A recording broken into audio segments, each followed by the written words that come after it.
Central School District Board meeting to order. The current time is 6:30. At this time, I'd like to do introductions, and why don't we start with Ellie? Ellie Rum. Helen Whelan-Weist. Mary Heather Noble. Steve Orzak. Trisha Allen. Barbara Wilson. I forgot myself. Tim Williams. Suzanne Buck. Chip Malcolm. Jason James. Brian Bauer. Joanna Doria. Jamie McCallum. Will Hatch, Technology Director. Okay, next on our agenda is the, Barb, I'm sorry, we've got other staff. oh, I'm sorry, thank you. I was continuing. At this point, could we have staff introduce themselves? Yep. Bruce McIntyre, Director of Facilities. Matt Carnty, Director of Finance and Operations. Excellent. At this time is when we do public comment on agenda items only. There's no public in the room. Is there anyone on Zoom? We have Nicole Carter and Frederick. Okay. At this time, it's if you'd like to make a public comment on an agenda item, you can do so by raising your Zoom hand. And I would request that you limit your comments to 3 minutes. Okay, seeing no hands raised, we can continue on. Recommendation to approve the minutes of the January 8th meeting. Can I have a motion to approve the minutes? Okay, a second? Second. Okay, thank you, Suzanne. Any comments? Feedback? Okay, seeing none. All those in favor of approving the January 8th minutes, please indicate by saying aye. Aye. Any opposed? Any extensions? Abstentions, sorry. Okay, seeing none, the minutes have been approved. Next is time on the agenda to approve our ACSD bills, and I'd like to turn it over to Chip Malcolm at this time. Bills are read on the 15th of January. Jason and I read them.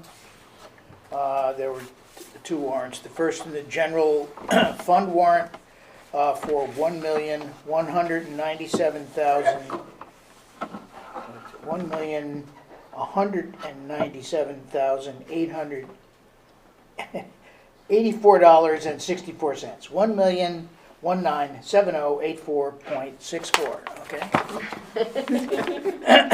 As I do often, I break that out on these biggies.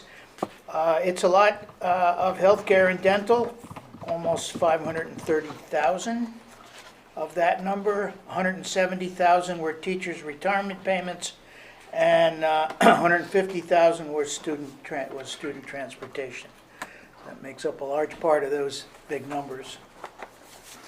Second is a payroll warrant for $941,130.63. There were no issues, and I make a motion that we pay the bills. I'll second. Okay, thank you. Any questions, discussion? Okay, seeing none. All those in favor of approving the bills as Chip read, please indicate by saying aye. Aye. Any opposed? Aye. And any abstentions? Okay, the bills have been approved. At this time on our agenda, we normally have report of our student representatives. Eddie was going to try to join by Zoom if he felt up to it. They're both Sophia and Eddie are under the weather. And they're not up there, are they? Okay, so we'll just continue on. Report of the superintendent is next, so I turn it over to you. Thank you. The written superintendent's report is attached in the agenda, and you may review that at your leisure. The first action item we have on the superintendent's report is regarding the Mary Hogan contractor bid, and for that I'll turn it over to the facilities folks. Sure. Actually, Tim, I did have a question on your report, but Sure. I guess I'll ask it later. We'll finish his and then we'll come back to Okay. it. Okay. So, need to open bids that we received for the Mary Hogan HVAC upgrade here at a publicly warned meeting. And so our two bidders were Red Loaf Construction and Farrington Construction. It was, we approved both of them back in December. And so we've been holding on to these envelopes since last Wednesday. Suspense, triple. The suspense. Putting it up to the light a little bit, but you couldn't see through it, yeah. Too many sheets of paper in there. Okay. So this is Farrington Construction. I just happened to open first. Okay. And their base bid, just want to look to make sure I got the base bid and not wrong. Okay, yes. So their base bid is $1,270,832. And then there was an alternate, this alternate's to do flooring in the space. And their alternate was $77,862.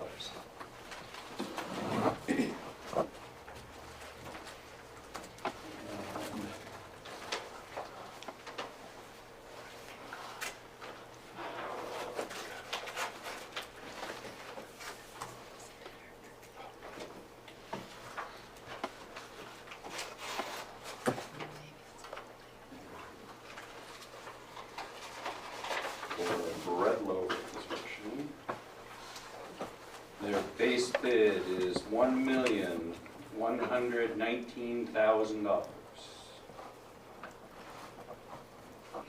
And their alternate was $108,000.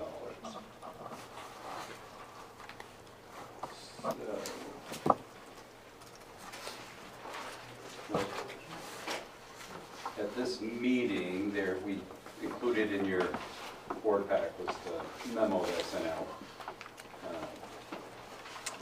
And we just need to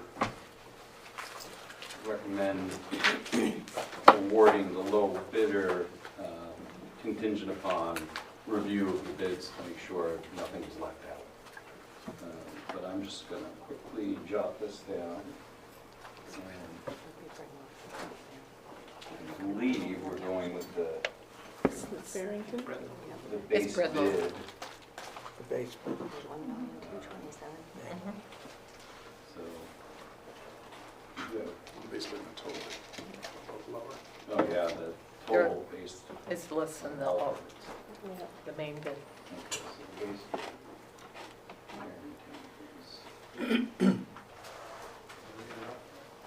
Yeah, I'm jumping.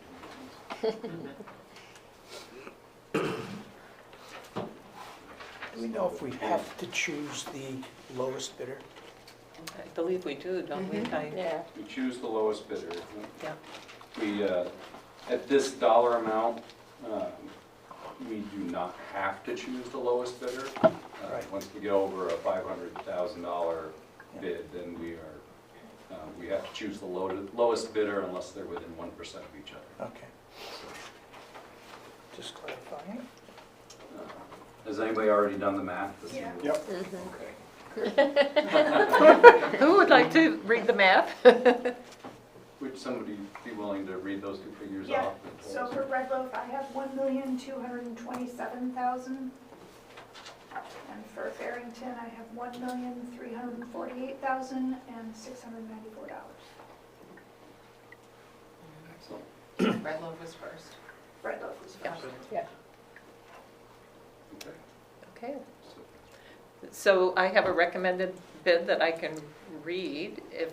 Yep, we give you a recommended motion, if Yeah. somebody from the board would like to make that motion. Yeah, so it, basically what the recommended motion is to move to award the Mary Hogan Elementary School ESSER Capital Improvement Project to the apparent low bidder, which in this case is Red Loaf. based on the alternatives chosen contingent upon final review of all the bids and authorize Superintendent Williams to execute a contract with the low bidder associated with this work. So who would like to make that motion? So moved. Okay, and I'll second, second. okay. Any discussion?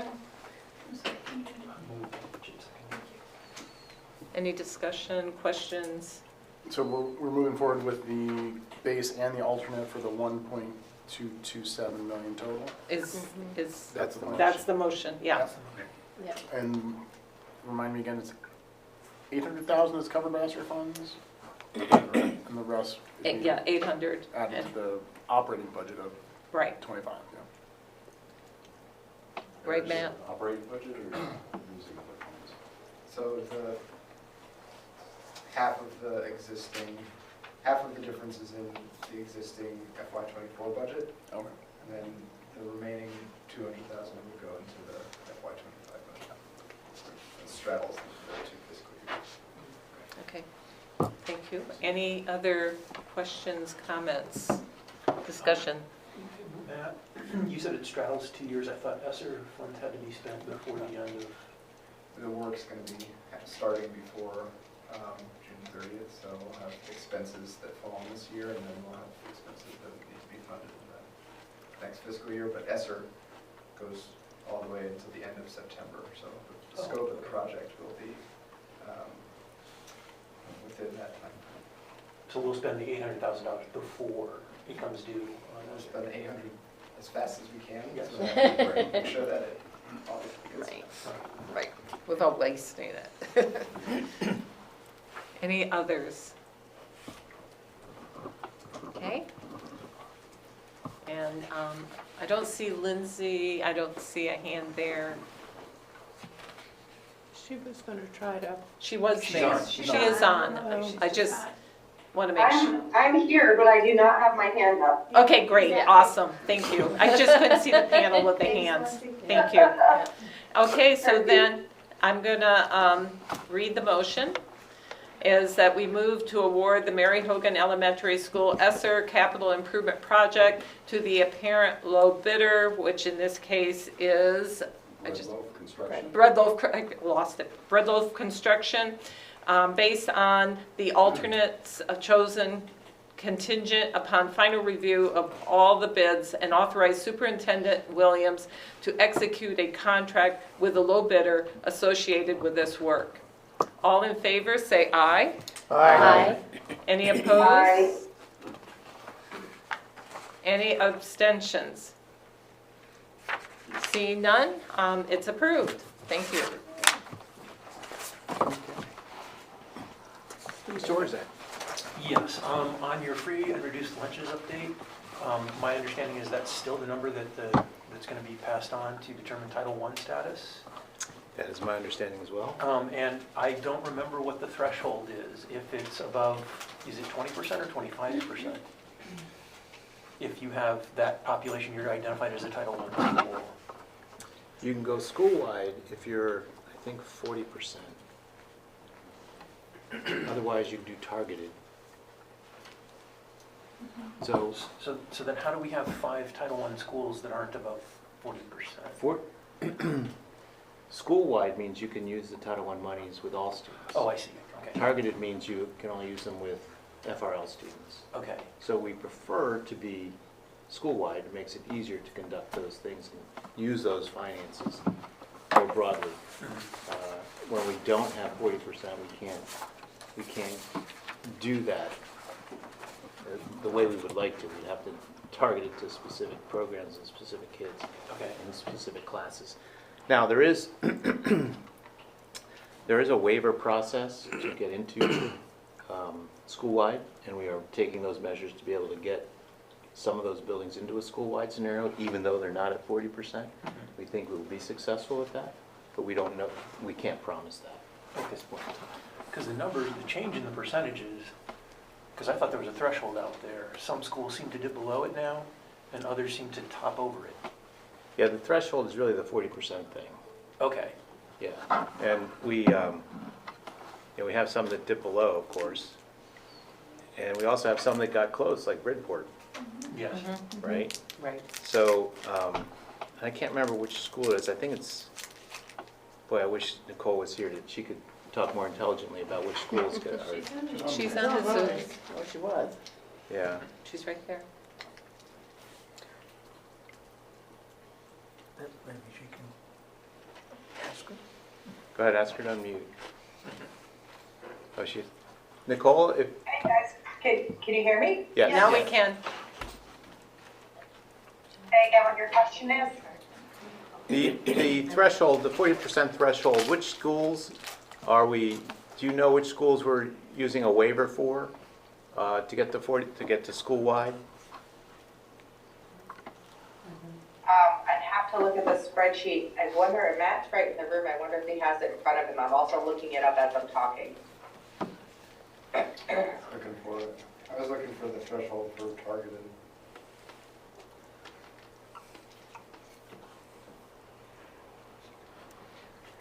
Just while we're waiting. I don't know if I can answer the question if I can have 5 minutes, which may not be timely for you all. Well, I can provide them that, Mary Heather has a I can Right. provide that to them at a Mary? later date. We don't need the answer right now. Mary Heather, did you? Okay, I'm sorry. Yeah, That's all right. What's involved with the waiver? What qualifies you for the waiver? Is it just being close to that Yeah. threshold? Yeah, because the numbers fluctuate, particularly if you have a smaller building, Yeah. your one kid makes a big difference, Yeah, totally. you know? Okay. You have to hit 40 once to qualify, and then if you dip below 40, you can request a waiver. Okay. But if you don't, if you never hit 40, you can't, you don't qualify. Yes, Well, Chip. one of the issues that's come up over time is that since this kind of data is generated by people reporting it, okay, and or asked to report it, who don't, then how truly accurate is it? I mean, this has come up in the whole school funding thing that we talked about. We also have to remember that we're not the only ones in that unique situation. Right. Every school faces that, whether or not people will fill out the forms or not. We're all faced with that same issue. It's not unique to us. Yeah. Or any other school system. So it is based on self-reporting, Okay. and that is a pitfall. We're certain there's families that, even though we try to encourage them to apply and go through that process, and it's made more difficult because all students now get free meals or have been getting free meals, so then people think, oh, I don't need to fill out the forms now because everybody's getting. I So know. there's circumstances that we're not excited about, but no school's excited about them. We're all in that same boat, Yeah. so. Joanna. Just wanted to confirm that these numbers are representative of the students that are attending the school and not the town that they live in. Because my understanding is there is some inter-district changing of schools, or so I just wanted to confirm that this is representative of the students in the school and not. Yeah, these are students in our schools. I can answer the question now. Okay, Would that be helpful? I have the sheet in front of me. sure. So Bridport and Salisbury, Bridport we've applied for a waiver, Salisbury, a grandfather because they're so close. Shoreham and Mary Hogan and Lumps get the targeted assistance. The targeted assistance for all three of them is because they're higher than the LEA average poverty, which is 24.14%.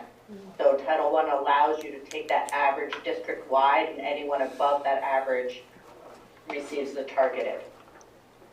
And why not the middle school? It's included. Middle school will receive targeted Yeah. next year. Oh, it will? We're talking about. Okay, They are Yeah. below this year, but will rise above it next year. got it. Ellie. I had a question kind of following up on what Joanna was saying. These towns, it's by school, so if a family has kids in multiple schools, does it count for each of the schools, or does it count, how does that work? And do they have to fill them out 3 times, or do they only send them back to one of the schools? Does it count across all 3? It's based on which school this child attends, so if you have siblings in 2 different schools, each sibling would be applied to that school they attend. Even if the parent got the packet from 3 different schools and only filled it out for, say, the elementary school and didn't bother to fill the other ones out. Well, that would be a problem. Yeah, it has to be by a student. Because I know that these forms say on them to list your other kids, and Yep. that many families don't fill them out for everyone because you list them all in the one form. So anyone with multiple kids may not be being counted at the multiple schools.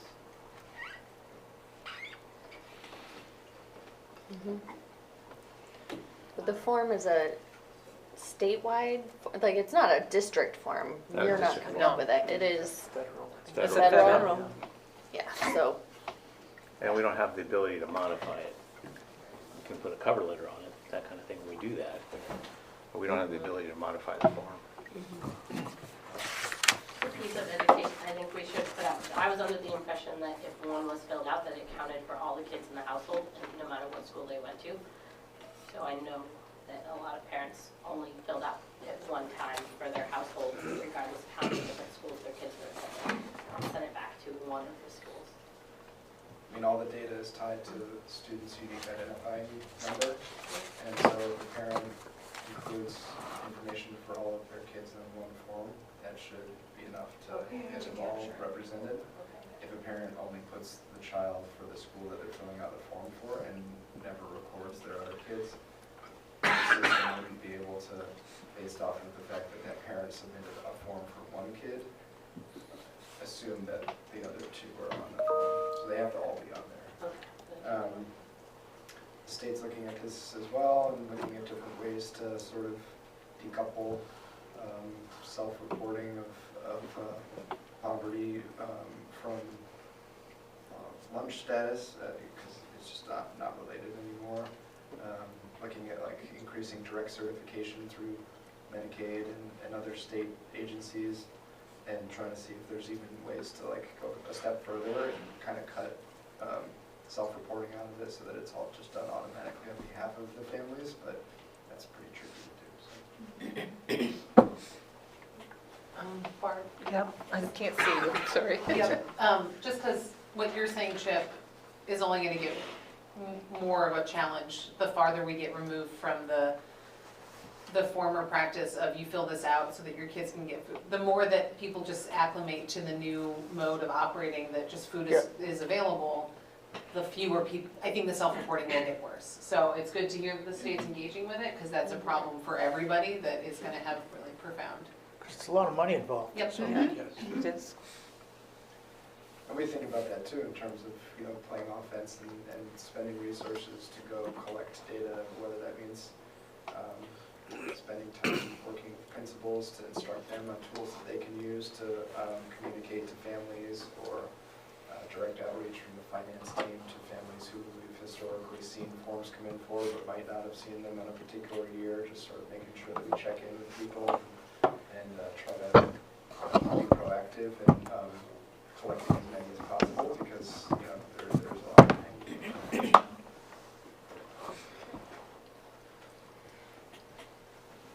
Okay.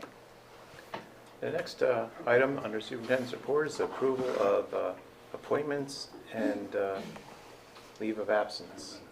So I'd ask that the board move to approve those listed on the agenda. Go ahead. I'll move to do the appointment of Matthew Alford as a paraprofessional 1.0, Stacy Philman as payroll coordinator 1.0. Approve the resignation of Arlene Mathewson, nurse. Approve the resignation of Kate Wolf, ELL teacher. And approve the leave of absence request for Ben Long for the 2024-2025 school year. A second? Second. Okay. Any discussion? anyone has a, Do we have a school nurse replacement? Substitute, yes, till we get a permanent, yes. Any other discussion? Is it, Jason? is leave of absence paid leave of absence or unpaid? Unpaid, unpaid. And all of these positions are vacancies. The appointments are for vacancies, they're not new positions. Any other? If not, all those in favor of approving the list of appointments and resignations and the leave of absence, please indicate by saying aye. Aye. Any, anyone disagree by, opposed? And any abstentions? Okay, the list has been approved. Okay, thank you very much. And items 3, 4, and 5, I'll turn over to Matthew. Matthew's been working hard. Matt's been working hard on the budget and the budget book and a whole lot of other things. And he has a presentation for us tonight on the budget itself. Thank you, Dr. Williams.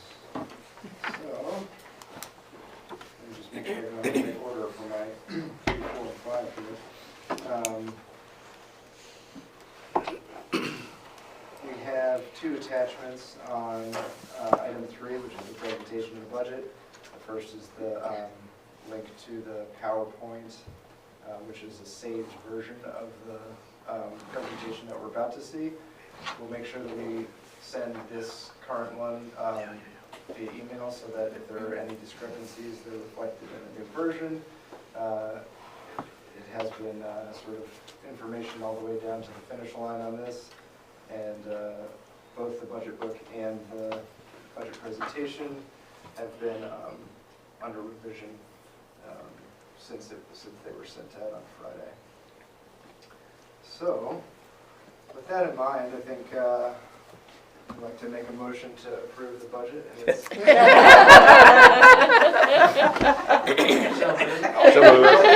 You're really smooth. Yes. Good try, Ben. all right, well, you had your chance.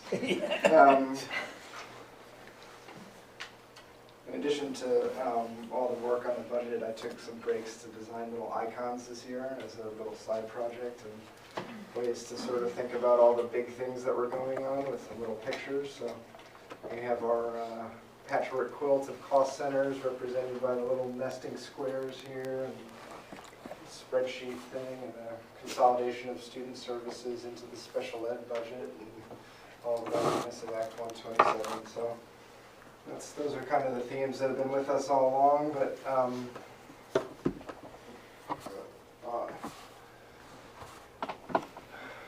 just recapping a little bit, we've been presenting this budget for forever. And over the last couple of months, we've looked at drivers, we've looked at all of our fixed costs, we've looked at cost center changes, the reorganization of student services, what's going on with Act 127, how it all affects our tax rates, and a lot more. Act 127 has really been our biggest impact this year, as you all know.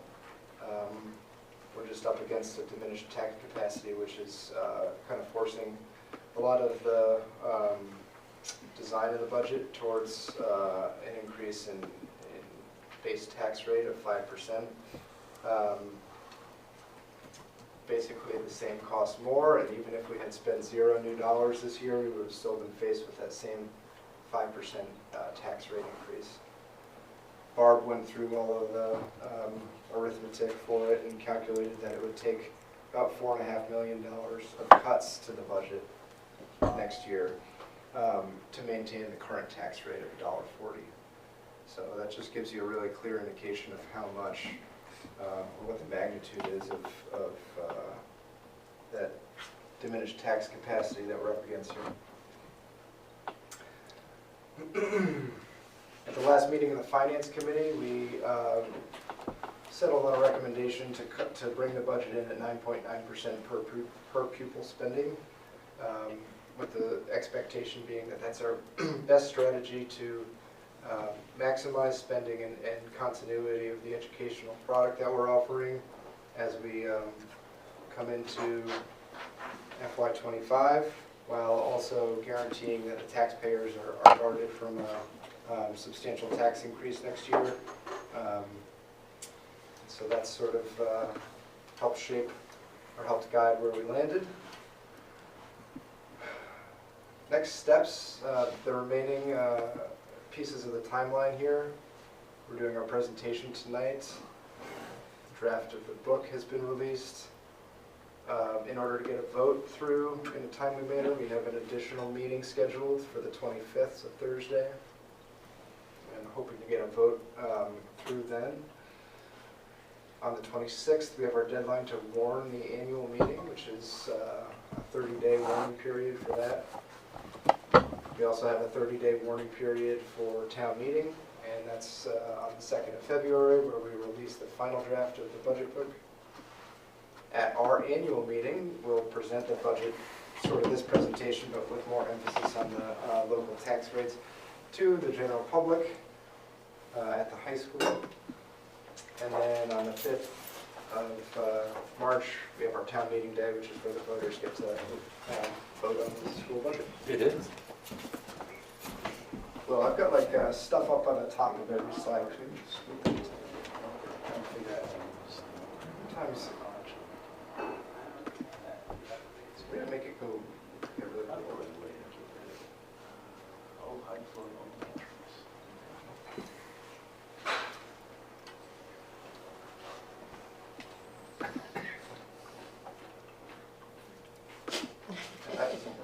didn't do it? Well, it's still there.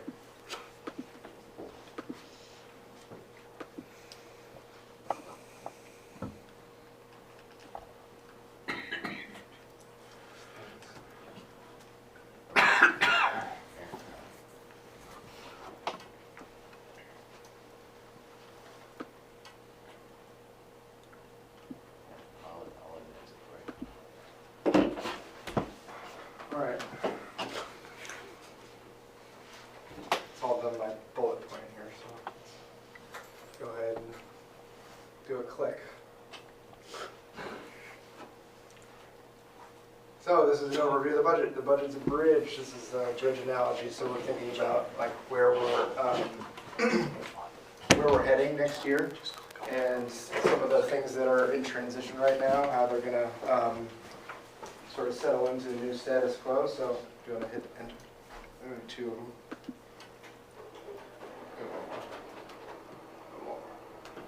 Okay, so the first bridge is between the pandemic and the strategic plan, right? So we have a plan to increase educational outcomes, to increase equity, to shrink the achievement gap, and all of that is sort of incumbent on bringing resources through that have been in place to help handle the learning loss created by COVID. And this budget sort of bridges us from here to there and allows us to maintain continuity of those resources through that transition. We have our leadership transition, and setting up Dr. Baker with the most continuity of educational products was a priority to make sure that when she comes in, she sort of has all the weapons at her disposal to help guide her strategy and start her off on the right foot. And then finally, we're protecting our taxpayer. We're bypassing the fiscal cliff or the pitfall that we would have faced if we had put the per pupil spending above 10% and jeopardized the tax rate going up 20 to 30% to the base. Next, we have two parts, general and detailed, and we can keep going with that. I think the important thing there is just that the budget book's sort of set up along the same lines, so this presentation mimics the budget book. I think it's worth pointing out that there's a lot in here, and it would be kind of silly to expect anybody to absorb it all, especially with regards to some of the big data tables.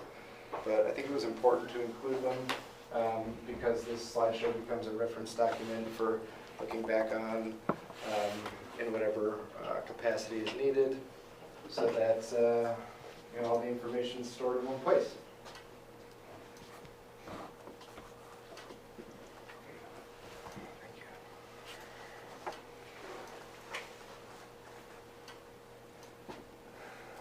starting off the general section, this is sort of a how do we get from where our general fund was for this year's budget to where it's planned to be for the FY25 budget. And what are some of the account by account breakdowns, the type of expense associated with the increase. So this spans all of our cost centers, and it aggregates salary increases, increases to benefits, increases in contract services. That's when we pay people who don't work for us to come work here at the school district. Supplies and materials, sort of a lot of the non-personnel, tangible materials and goods that we use to run our schools. Fees, increases in fees that we pay to professional organizations or educational resources. Energy and utilities and maintenance are pretty self-explanatory. Tuition obligations is where we're summing the increases from Universal Pre-K and Hanover Career Center. We have our transportation contract increase and some of those other costs which are represented as a breakout item on the expense section of the general fund summary. So that's how we get from point A to point B. This is that general fund summary, which is my favorite page of the budget book, and hard to look at on the screen. So we're skipping it here. We're going to look at it in the detail section, but worth pointing out on this screen is that as we hit the end of the general fund, you can see some of these subtotals, our year-to-year change of 9.7% in spending. We have our other expenses down here, which in FY24 were a correction to the budget reporting. FY25 represents some of these breakout expenses that didn't really fit in the cost center, but were sort of important to keep as a breakout, just to highlight them as important parts of the spending plan. That's the extra money for the HVAC project at Mary Hogan. We have a new child care tax going into effect. And then we always budget a little extra money for food service in case there's a shortfall in between the grant fund revenues that they collect on a reimbursement basis and what our expenses are for food service next year. Fund balance transfer, you can see at the bottom, that's still preliminary, which is why it's italic. But what we're going to do tonight is recommend transfer of that to the capital fund, or capital reserves. That is an offsetting expense, which means it's listed on the top of the balance sheet and on the bottom of the balance sheet because it moves in as a revenue and out as an expense in FY25. Here's another breakout of those other expenses. The next section of that year-to-year budget summary is an explanation of other funds, so things that we spend money on that aren't part of the general fund. And this is predominantly where we're showing our grant expenses. So they're all color matched because with grant funding, expenses have to match revenues. So what we get in a grant, sometimes at this point, well, for our CFP grants and Medicaid, we don't really know at this point in the year what we're going to get. We're estimating based off of what we got last year. But when we print the budget book, this is an estimate. What we're actually going to wind up spending is exactly what we wound up being given. And we just make sure that those expenses and revenues cancel each other out. That's why they're in their own section here with the color coding to show that they equalize each other on the top and the bottom of the balance sheet. Notable would be the loss of the ESSER funded expenses because we're losing all of that revenue. And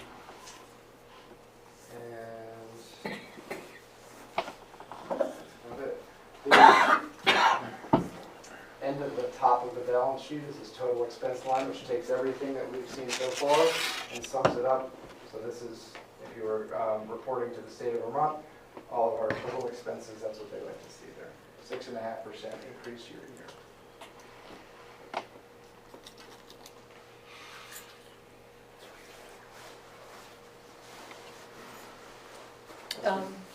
Jamie? I have a question.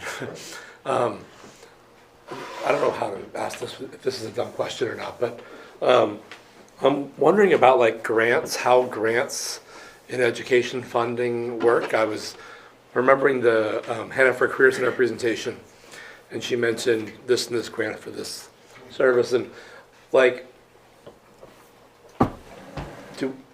are there, you know what I'm gonna ask? Are there grants available to apply to get money for things that we don't get? And could we be doing more grants I than guess, we're currently doing? I guess. I think the short answer is yes. I think that there are always grants out there in the educational world that, you know, it can be, somebody who's a wealthy person that wants to endow work in a particular area, and they'll put a grant together that, you know, gives out awards to anyone who applies and is deemed worthy, a competitive grant. Sure. We have formula grants, which are government grants through federal and state governments that are sort of non-competitive. We're going to get them every year, but Okay. based off of a formula that Right. uses our data, Okay. whether that's poverty data or enrollment data. That's just qualifying for a threshold. Correct. Okay. Yeah. The census block grant is another kind of formula grant. It's how our educational, special ed funding is rolled out, and that's all based off of state formula. Okay. I'm not suggesting that grants are a solution to our problem, but I'm just wondering if there's money out there that occasionally we've thought about applying for or whatever. I don't know, you know. Oh, so here we are on revenue. Sorry, I'm going to keep steamrolling through, but if anyone wants to. I have a clarifying question on the Joanna. previous slide, if that's okay. Sure. Just the second column, is that FY '24? What's the second column? Oh, sure. So this is 23 actual, 24 budgeted, 23 and 25 projected. Got it. So the 24 to 25 are exactly the same, and that's the 0%, but the previous year had some differences. Correct. That's Okay. what we actually spent, which meant that it's actually what we had. Oh, in and then you revenue. can just, got it. Okay, thank you. Yeah. So on the other side of the line, as we cross from expense into revenue, we start with some of these matching funds. So you could see, you know, we have 1750 here in ESSER, and here's 1750, right? I mean, it's the same year to year matched. That's how those grants work. What's not color-coded here is our general fund, which general fund revenue, that's not ed fund revenue, is where we see tuition payments coming in from other LEAs, as well as some smaller state and local grants. We also have our special ed block grant here. We don't predict a ton of change here, and it's always variable. We find out about it kind of as the school year is happening, so it's hard to predict. We always take a cautious approach here and don't predict any increase, but we'll typically see a small uptick in some of these little grants. The special ed block grant, however, is sort of predetermined. We know for a fact that we're going to see a hefty increase in revenue there this year, which is helping to support new expense in the special ed and student services cost center. We do have ESSER funds going away, so just as we are losing $917,000 of expenses, we're losing the matching revenue for that. With Medicaid, it's the same thing. We cautiously predict that we're not going to see a difference from year to year. That 31 cents is irrelevant. I'm not sure that's probably just a decimal point thing. What I did break out here at the bottom is the ELL grant, just because it's a new grant that we haven't ever received before. Part of Act 127 says if you have one under 25 or fewer ELL students, you qualify for an ELL grant to help add a little extra revenue to this this new category of student weight. That's our highest weight. It's 2.49 additional weight for every ELL student. On a previous draft of the budget, I had thought we were only going to get 25. The state says we're going to get 50, so that change has been made. That was a nice little last-minute bonus. Matt, I'm sorry, you may not know off the top of your head, but can you explain the $1 million jump from the FY '23 actual to '24 revised on the general fund? I agree that that's tuition and state and local grants, but that's just $1 million increase sticks out. Yeah. Not off the top of my head, I think, what would be in there that would create that revenue change? I'll have to look into it. I ask mostly because it feels like $1 million, just, are we likely to lose it? Like, whatever it was that went up by $1 million, that would be a pretty big blow if we lost $1 million. Yeah, there's things in there. There's a transportation grant. We got a forestry grant, which are all pretty similar year to year. There's a merger grant, which was. Where's the food, meals? Food service. Yeah. All of the food service grants are offsetting revenues, and so we don't list them on the summary. We learned that lesson last year. All right. What we wind up with here at the bottom is total revenues, and total revenues is important because it folds in the fund balance transfer. Remember, that was an expense at the top, and here it is as a revenue at the bottom, so they cancel each other out. This is the number that's going to be subtracted from the total expenses to help determine what our education spending is. So it's total expense minus total revenue equals ed spending. You can see here that we're based off of some of the new income and the loss of ESSER, looking at a 0.6. Oh, and this also folds in the fund balance transfer. All things considered, 0.6% increase in revenue year to year, so pretty flat there.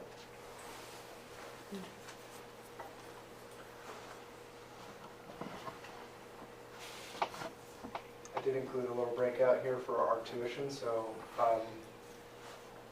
back in this top line here,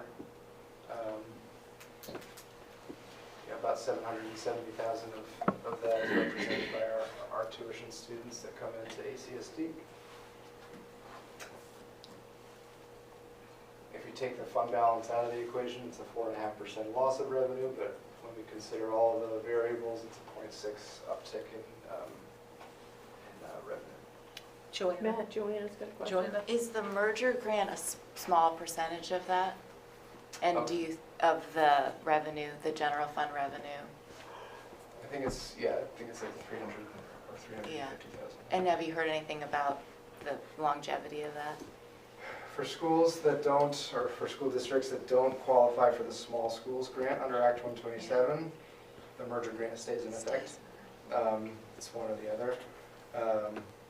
It's a small consolation prize because I think we would get about 10 times more revenue if we were to qualify for a small schools grant, but it is still in place because we don't qualify. It's there for now. It's part of legislation, so they would have to change legislation to eliminate that. Once we've calculated all of our expenses and all of our revenues, we subtract revenue to get education spending, and that's the amount that we're going to need to draw from the ed fund, the amount that we'll need to raise from our taxpayers via property taxes.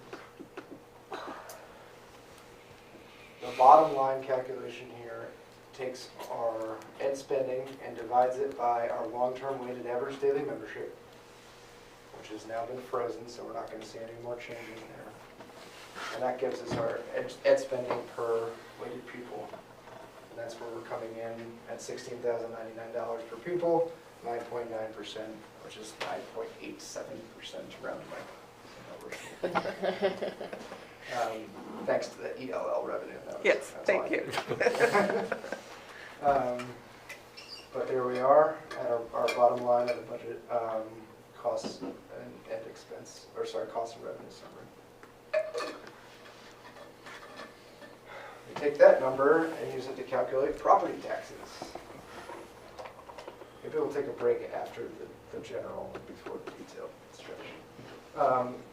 To get to the equalized district tax rate, which is the only tax rate that we have any control over because we control what the school spending plan is, we take our ed spending per long-term weighted average daily member, divided by the property yield, which is set by the state tax commissioner, based off of his estimate of what each weighted pupil that the state has, statewide, will need to represent in order to raise the money needed to fund all of these school budgets as they're being passed. That determines what our EDTR, equalized district tax rate, is. Under the Act 127, we get to cap that at 5% because we've kept our per pupil spending below 10. Here we plug in our numbers. So from our bottom line, $16,099 per weighted pupil, the yield assigns $9,171 per weighted pupil. That decreased 10 days ago. Unofficially, we're expecting it to become official and could always continue to go down. We don't expect it to go up. But what that does is gives us our raw or actual EDTR of $1.76, which is a 25% year-to-year increase. Because we've kept our spending below the threshold, we wind up with a 5% $1.47 capped district tax rate. That's the basis for all of the CLA town-specific calculations, which we'll go into more detail on at the annual meeting. It was an extra 20 or 25 minutes to add to tonight, and so we decided to just link to the presentation. All of those rates have stayed the same. I believe the new yield is plugged in, so if you're interested in seeing what your town's tax rate is going to be based off of this $1.47 basis, that's where you would go. Questions? Stretches? So, question, Matt. So knowing that we have teacher and staff negotiations still ongoing, and coming in so close to that 10%, my fear is what happens if whatever ends up settling, whenever that might be, pushes us over the 10%. Yeah, good question. Then So- what happens, because we're going to get penalized, right? Well, it depends when it happens. So if this board approves a 9.9% budget, and then it goes to the voters and they vote yes on the 9.9% budget, now we have a voter-approved budget. Mhm. If negotiations then comes in after the fact and creates a mandate for the districts to pay more than is budgeted, we have an unfunded mandate now. And there's a couple different ways to handle that, right? You have an approved budget, so your voters have told you what your spending plan is going to be. If you need to make room within that spending plan for unforeseen expenses, there are different ways to do that, whether that's through contingency funds, reserve funds, or trimming things to make room for other things, right? Because it's approved, now you can make those decisions. And so I think that when it comes down to it, we're obligated at this point in time to steer the district towards the budget spending plan that's going to give our taxpayers the best chance to, I guess, guarantee that they will pay only a 5% increase to the base tax rate. Knowing that there are other variables out there, knowing that we can't control them at this point in time, but that we do still have the ability to tackle those as they come at us down the road. So, follow up, so if, who knows where things will end, but what does that, because isn't this 5%, like, we're supposed to do 5%, 5% for 3 years, and if you go over it, then 5 years, yeah. So it's meant to be a soft landing to equalize the district tax rate with what our budget actually costs, right? And so our budget actually costs 25% more than it did last year, but we only have to pay 5% more than we did last year. But next year we would advance another 5% towards that 25, right? So every year you're getting 5% closer to what it actually costs if spending doesn't increase. spending increases, then the yellow line keeps going up and you're still chasing it, and you're left with a potentially disastrous scenario in year 5, right, where everything becomes due. So yeah, this budget gives us a chance to get to the point in time next year where I think we have to ensure, as a district, that we calibrate our spending appropriately so that, and that's going to be the conversation for FY26. How do we freeze spending, or put a ceiling on spending, or recalibrate our expenses so that everything fits in the box that the state is sort of putting us in? Meanwhile, the state's probably going to blow the whole thing up and, or re-legislate a lot of it. There's some discussion about that, because I don't think they're happy with how it's turning out. So there's a lot of unknowns. Steve? There was a discussion in the Finance Committee, and I don't know if this is the appropriate time to talk about that, but we presented 3 different options. Would you prefer to go through the detailed stuff when we talk about that, or would now be, because Suzanne's question seems to kind of dovetail with that. In terms of an option where we go above the 9, stay at the 9, and go below the 9. I mean, I think I'm happy to summarize it.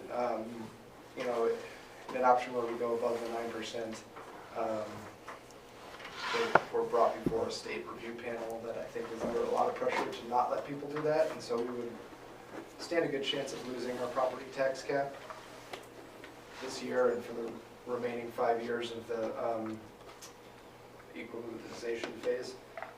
So property taxes would go up 25 to 30% in FY25. Base rate before CLA. So some of the towns that have low CLAs would be looking at property taxes that could climb into the low 40s. This is what I asked Peter about, but I don't think he really answered it. What is the evidence of what you just said, that like the sort of panel of our peers would be sticklers, or whatever you want to call it? There's no evidence because it's never been done before. Right. We only have anecdotal feeling, but I think that the letter that was sent out on Friday by the Ways and Means Committee and the Senate Finance Committee suggests that there's some hand-wringing at the State House about how this is all playing out, and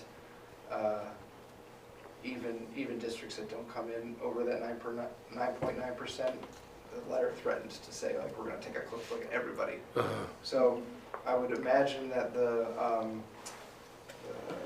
consequence of that letter and sort of the feeling in Montpelier is that the Secretary of Education is going to get some pressure to be harsh in that review, and not harsh, but like to be very critical, right? And to say, could this district have, in any capacity, steered themselves towards a budget that was below and not above? And there was some discussion from some of us that we are essentially creating a 4.9% cliff this year by doing this, because that means that if we don't get rid of the 4.9%, that is the difference between 5% and 9.9%, that somewhere between now and 5 years from now, we have to shed that additional spending, or we will have a 5% cliff when we get to the end. So it's not like we have 5%, 9%, 5%, 5%, 5%. We have 9%, and then somewhere over the next 4 years, we have to shed that 4.9%. So there was some talk about, could we make that amount smaller? And that was something that we said the board needs to talk about this, because there's very few ways to do that. I can't see Ellen.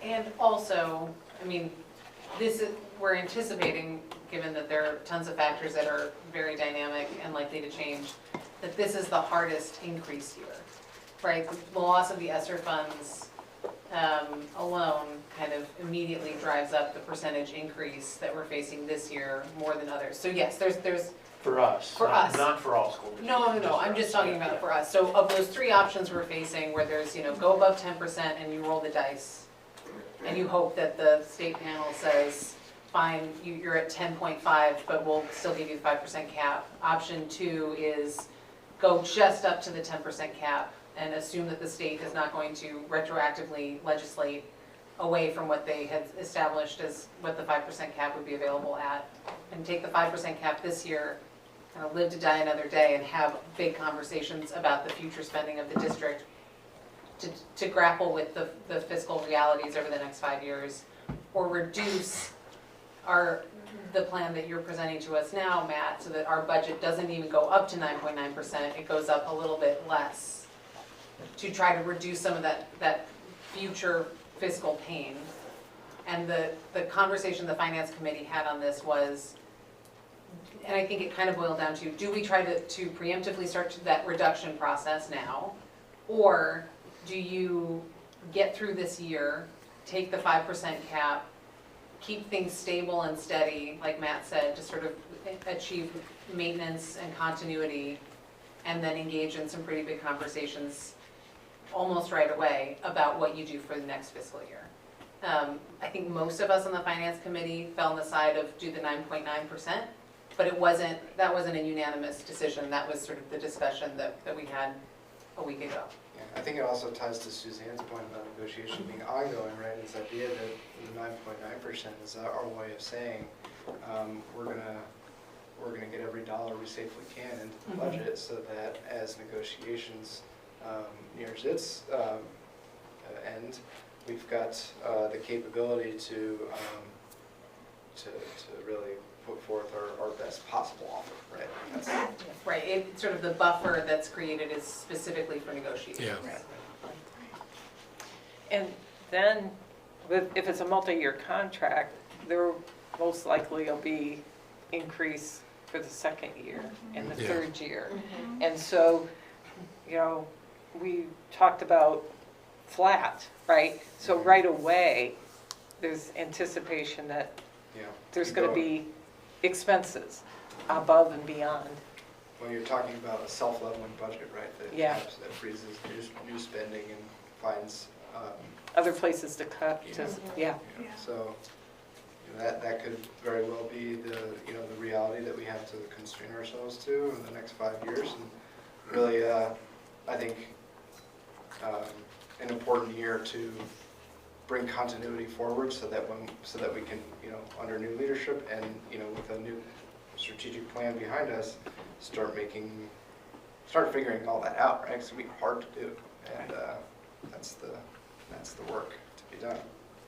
And when we had the finance committee meeting, we talked about, we aren't waiting until October to start this work for the next year.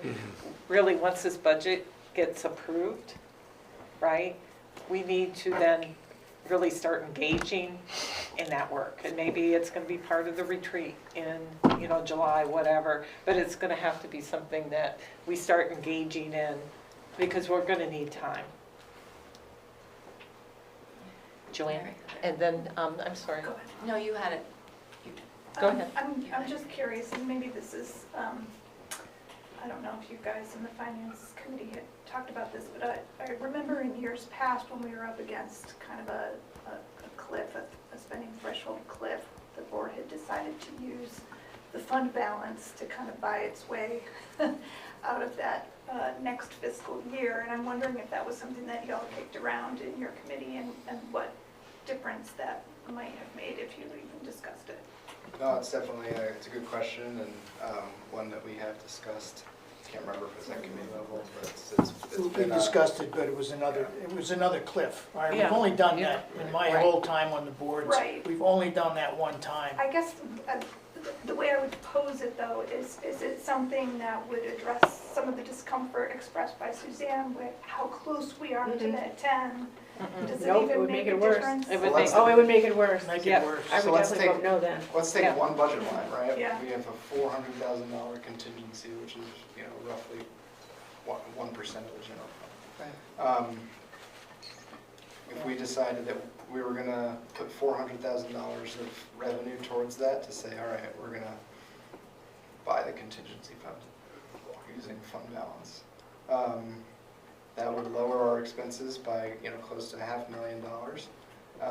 It would remove $400,000 of our capital, or our transferable reserve, and that money would just sit there, just contingency and perhaps wind up in the next fund balance, right? Like that, it wouldn't necessarily lead to any new expenditures per se, which is what happened a couple of years ago. We wound up with this big fund balance after injecting capital into the budget as revenue because we never needed to use it. Even though we thought that it would be a way to bring expenses down, the only thing we wound up offsetting was the contingency built into the budget already. So doing that wouldn't really lead to anything being cheaper, but it would also, and remember from the get-go, in order to get the tax rate to go down instead of going up, we're looking at like $2 to $4 million of cuts. So it would be really hard to use it in that way. Oh, Joanna? I have 3 questions. So, the letter from Ways and Means is saying we're gonna scrutinize every budget. So, is there anything in this your recommended budget that you feel nervous about being scrutinized? I mean, I think that the letter sent some nervous ripples throughout everybody, the whole community on Friday, but I think after reflecting on it a little bit and talking to some other districts, the sentiment seems to be that there's a little bit of a buyer's remorse on behalf of the lawmakers who came up with this, and that they're trying, they're saying it's not fitting with the intent of the law, right? Which is this very subjective thing to say. And, at this point, districts, half the districts in the state have approved budgets. The idea that they would get legislature passed in order to put teeth on that letter this year seems very unlikely. So I think what I'm expecting is increased scrutiny. We actually got a communication from the state today that said we need everyone's budgets to be submitted to Ways and Means by Friday so they can start looking at them. And they're probably going to spend the rest of the year scrutinizing what happened and sort of unpacking it on their end, and then perhaps using that as the basis to enact new legislation which either modifies or repeals Act 127 altogether, and we'll be faced with a new set of challenges next year. But I don't think that it worries me for this cycle. So the fact that we're not sort of doing a reduction process like the intent of the law, like we're not building that into this year's, I totally trust you, and I think you have the communication. But 2 other things, are there any budgetary mechanisms in place that sort of track where the targeted grant monies are going? Like, for example, the ELL grant, that was a great little surprise, but there's nothing in the budget that makes sure that goes to a position. Is that more like strategic plan?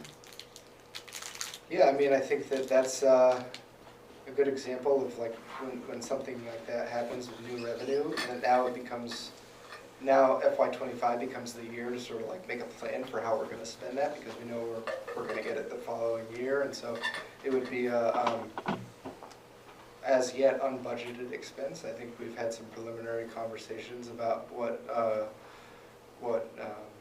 sort of augmenting the existing ELL program would look like. How do we build that out? What's the future there?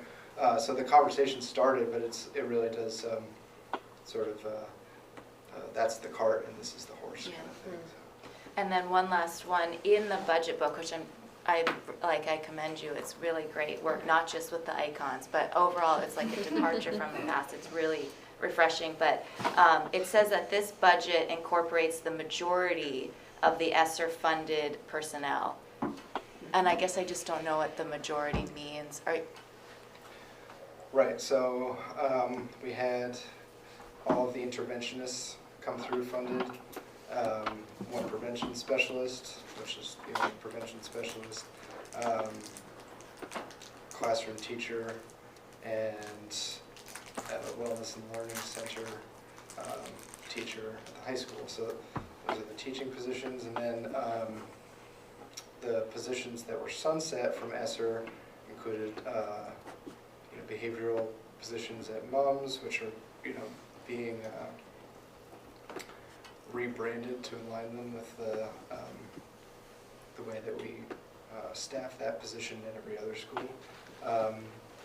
So there's no sort of reduction in force. We had the Dean of Climate Culture sunset as a position. The HHB coordinator was sunset as a position. And we also reimagined the contract structure of our .5 ELL coordinator, who does wonderful work, but is going to be better structured on a contracted per diem basis than on a full-time FTE basis. So that's sort of the summary of all of the positions, but if you look at those intervention, prevention, classroom instruction positions, that's the meat of them. And going forward, are we considering those positions as just a part of the general fund now? Or did those contracts get issued still with the idea that they are kind of highlighted as still being ESSER? No, I mean, they'll be funded through the general fund. Okay, and we should consider them as just part of our personnel now, Like all part the of our other team? Yep, sure, yeah. And the contracts reflect that. What was the process of deciding which ESSER positions were sunset and which ones were? We tried to retain the positions that most directly interface with kids, Yeah. essentially. They all interface with kids in one way or another, but we kept the ones that were most interfacing with kids.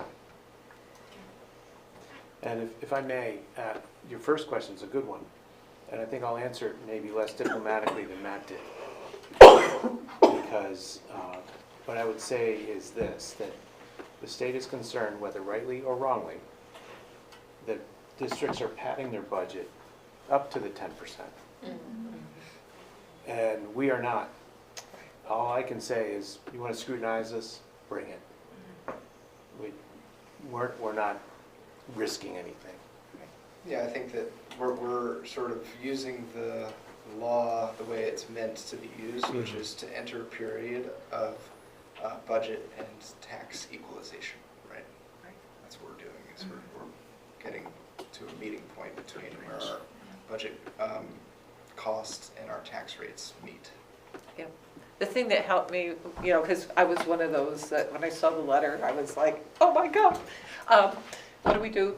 And Matt explained that some of these districts are putting in, construction projects, that kind of thing. Those are one-time costs, right? So therefore, they won't have to carry those costs the following year, right? Whereas all of our costs are things that are ongoing. They're reoccurring, right? And so I think that really makes a big difference. We don't have any of that in there. So I had to then kind of step off the ledge and and basically say, no, you're right, Matt. But obviously, when I first read it, I was just really concerned that, we would be put under such scrutiny. But I think, as Tim said, as Matt said, I think it'll stand up. Because we're using it the way it was intended to. But I do think it's gonna make it harder for districts that go over 10% to come before that panel and Oh. not get dinged for it. Yeah, because the money has to come from somewhere, guys, right? They already know they aren't gonna have enough money. Right. Exactly. That's the issue. The money has to come from somewhere. That's what they're panicking. Right, and they're panicking. All right, let's get detailed here. This breaks down each of our cost centers to their line from the year-to-year summary. So it's blown up so we can actually read it. To the expense section, we added that percentage of the total general fund column this year that wasn't part of the sheet last year. Just to contextualize some of the net increase or decrease in each cost center, and to show what's happened to that piece of the pie year to year.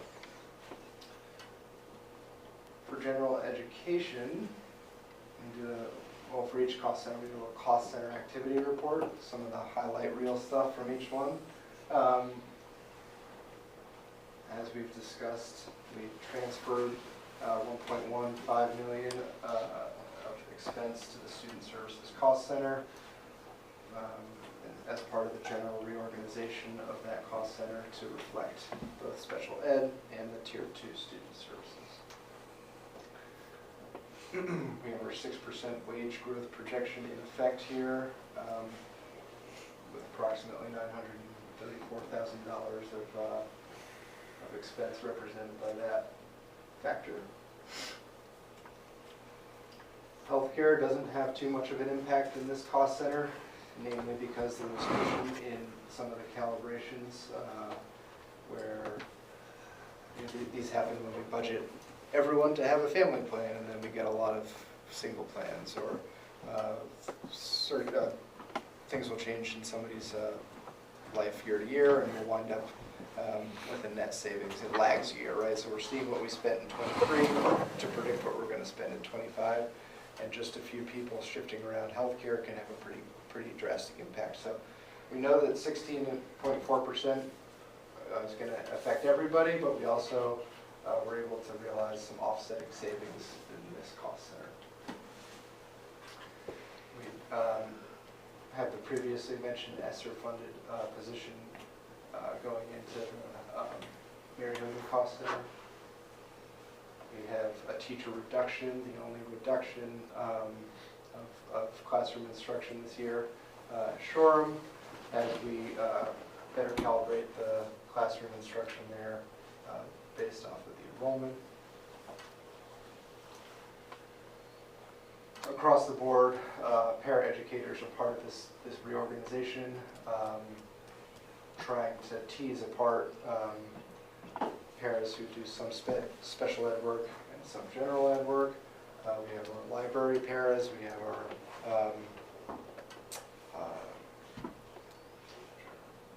our pre-K para. So there's 4 different types of para that kind of spread out in e-finance in way too many different spots. We're just organizing and trying to apply a logic model. If you recall, we allocated general paras to buildings based off of enrollment, sort of that educational quality standard allotment. Everything else is going to be in the Student Services Cost Center, both special ed and anything that's sort of stuck in between.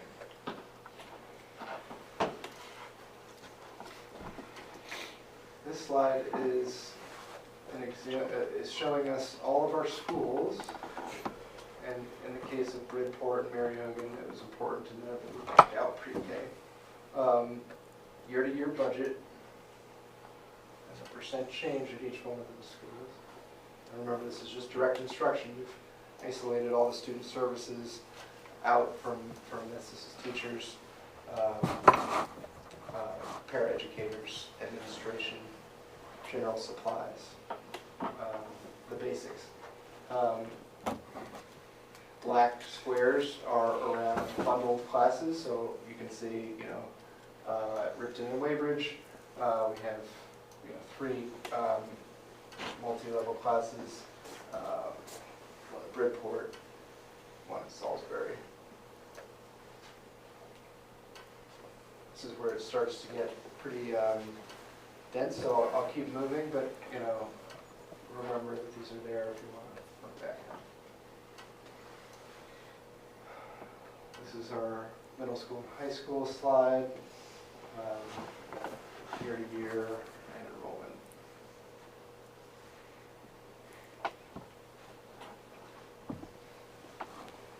This breaks it down by functions. A function is our tool within eFinance to sort expenses and revenues by different usages. This is a statewide uniform chart of accounts, so every district either uses this chart or has a way to crosswalk to it so that the state can compare apples to apples and all these different functions. It's a great way to sort of tease apart all of the budget into some of its component sections and look at what's going on a year-to-year difference, or year-to-year change. So direct instruction, I think it's important to remember too that here we're looking at both personnel and non-personnel. So all the costs associated with direct instruction would be the function 1100. We have a year-to-year change there, 3%.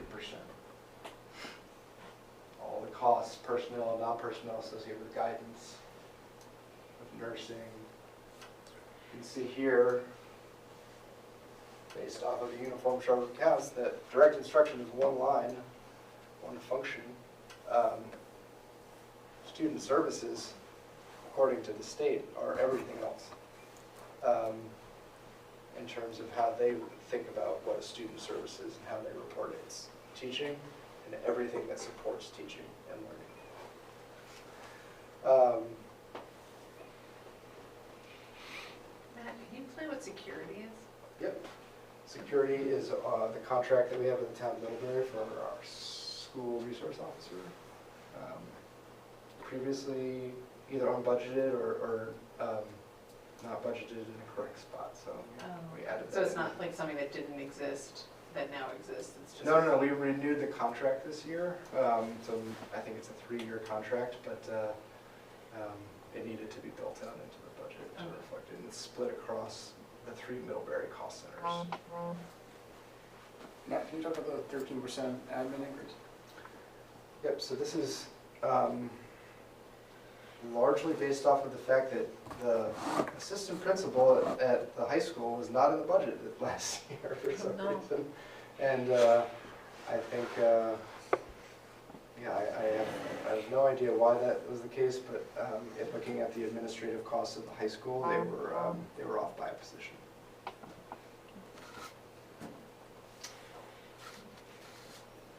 So, again, remember, we're just in the school cost centers here. This doesn't take into account all of the other cost centers. It's just general education cost center.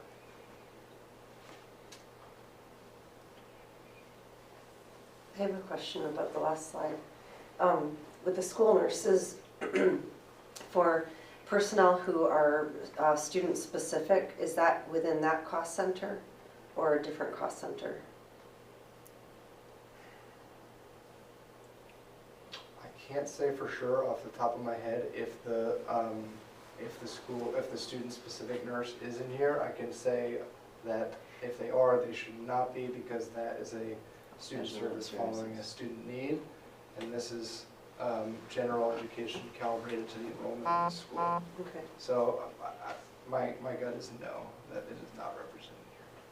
And then a follow-up to what Jason's question, an unbudgeted position would account for part of it, but it looks like there's over 300,000. What? Of administrative Yeah, fees? it's, Yeah, I they think, don't make that much. No, I mean, it's. I want to be an assistant principal. Yeah. That'll be my next career move. I think that you're looking at, the sum of wage growth, and Is benefits included in there? benefits is included. The healthcare as increase. As is non-salary Yeah. expense. So, if materials or supplies went up in the administrative section, that would be reflected here. I know that a couple schools, every school has a administrator's line that we use to sort of give the principal a miscellaneous section to expense things in, and a couple of those received $5,000 increases just to equalize them across the board. That would be represented in here too. We did the same thing that we just did with general education, with student services, breaking down all of the cost center into component by function.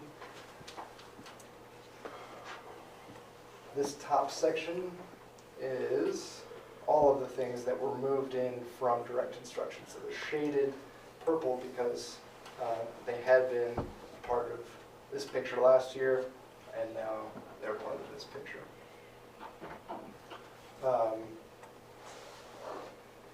So that sort of gives you some detail on the migration.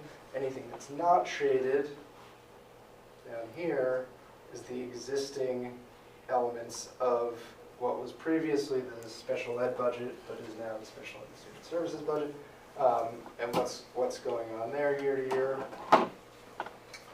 And then here at the bottom, we have our other support specialists, which is the line that caught all of the ESSER-funded positions coming in to the cost center, which is why you see the 782% increase there in expense in that section.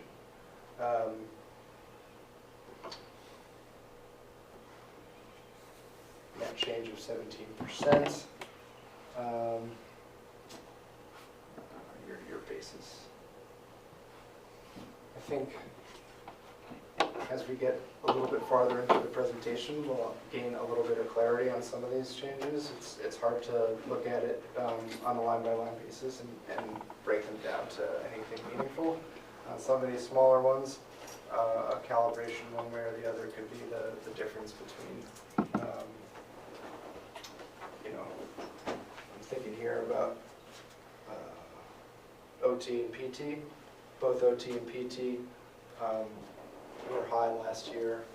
Were calibrated to the usage in FY23, which represented some pretty significant reductions, but it really is just a realistic portrayal of like what we expect to spend this year, and it was good offsetting costs for other areas of increase.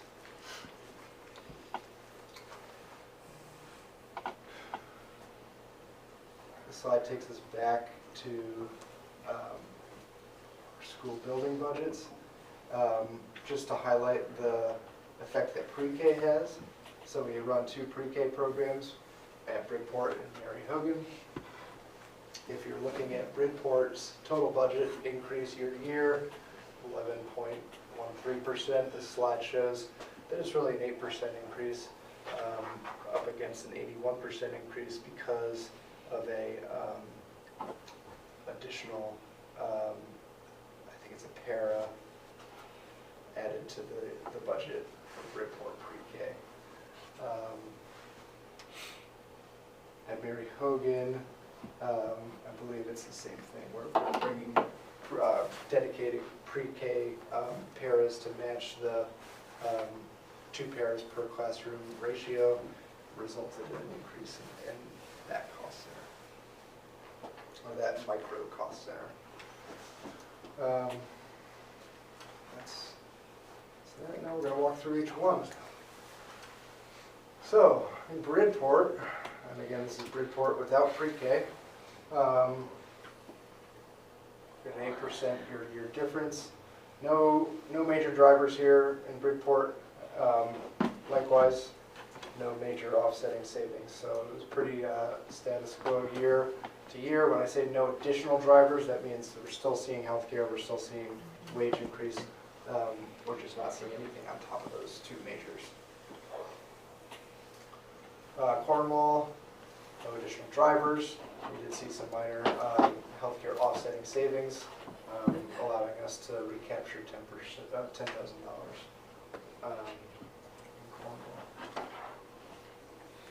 Mary Hogan, some savings in 3 main areas. So we had a para transfer to student services.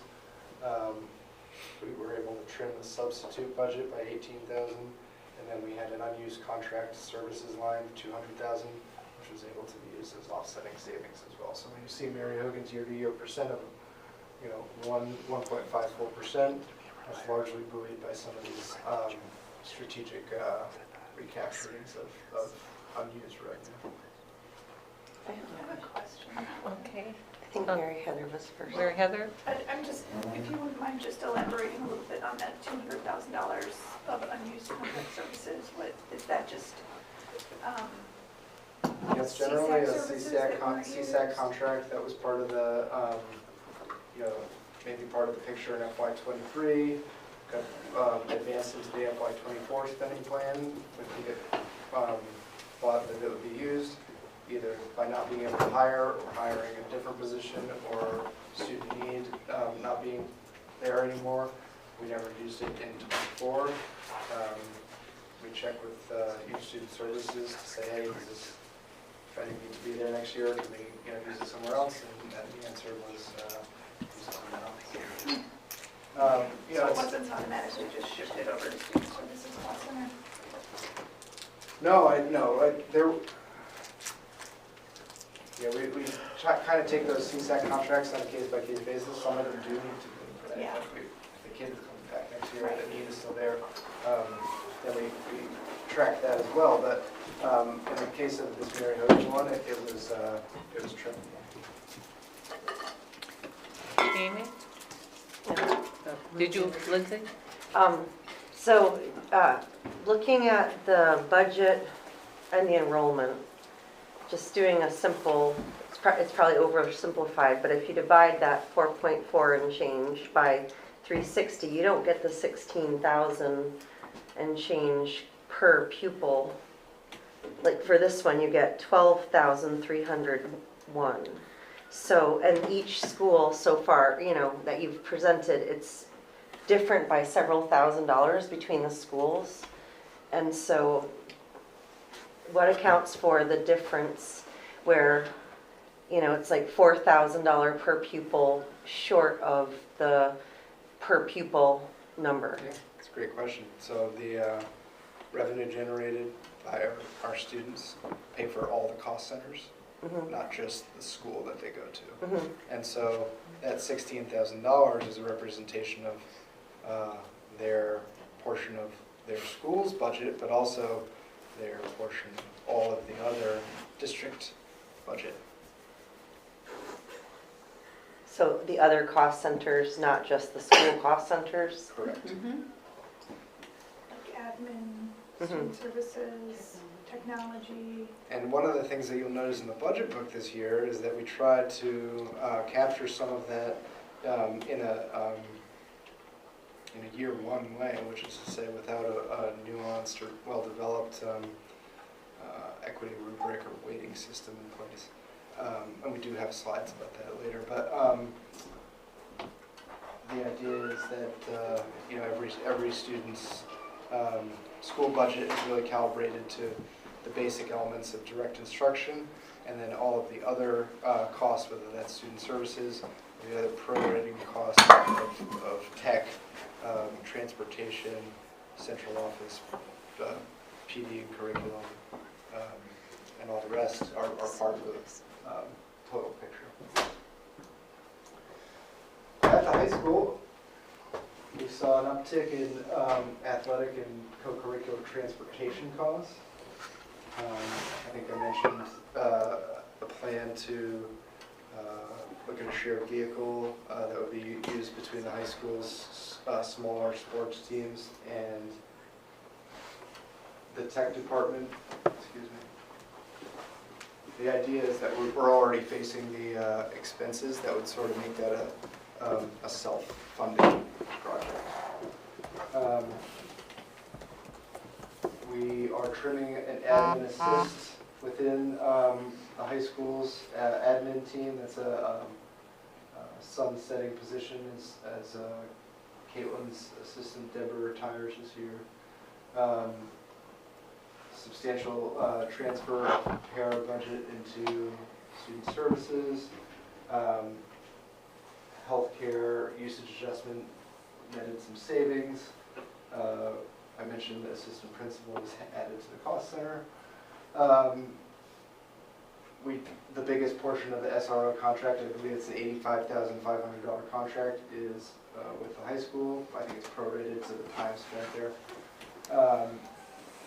And then across all non-personnel departmental budget lines, a 4% increase. So when we talked about direct instruction, that 1101 function code earlier, what I forgot to mention is that the high school, and to an extent the middle school, have additional codes within their 1100s, which break out subject lines, English, math, etc.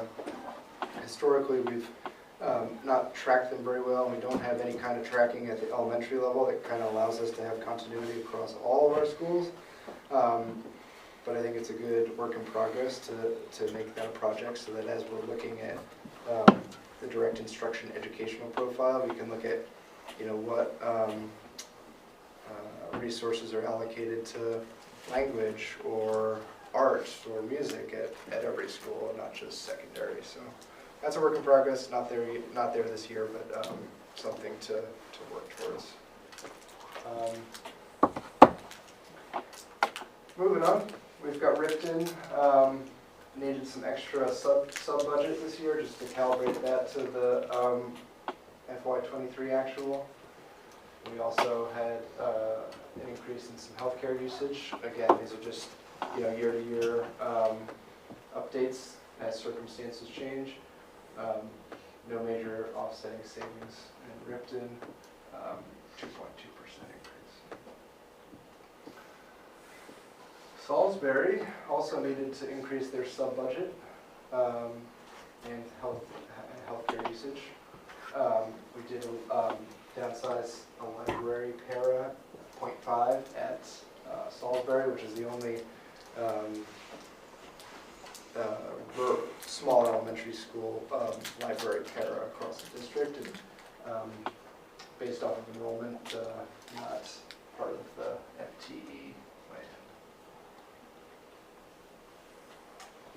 Shoreham saw one of the bigger changes, not just because we're reducing a teacher, but the salary budget at Shoreham was abnormally high. I'm not sure why. It didn't really align to what was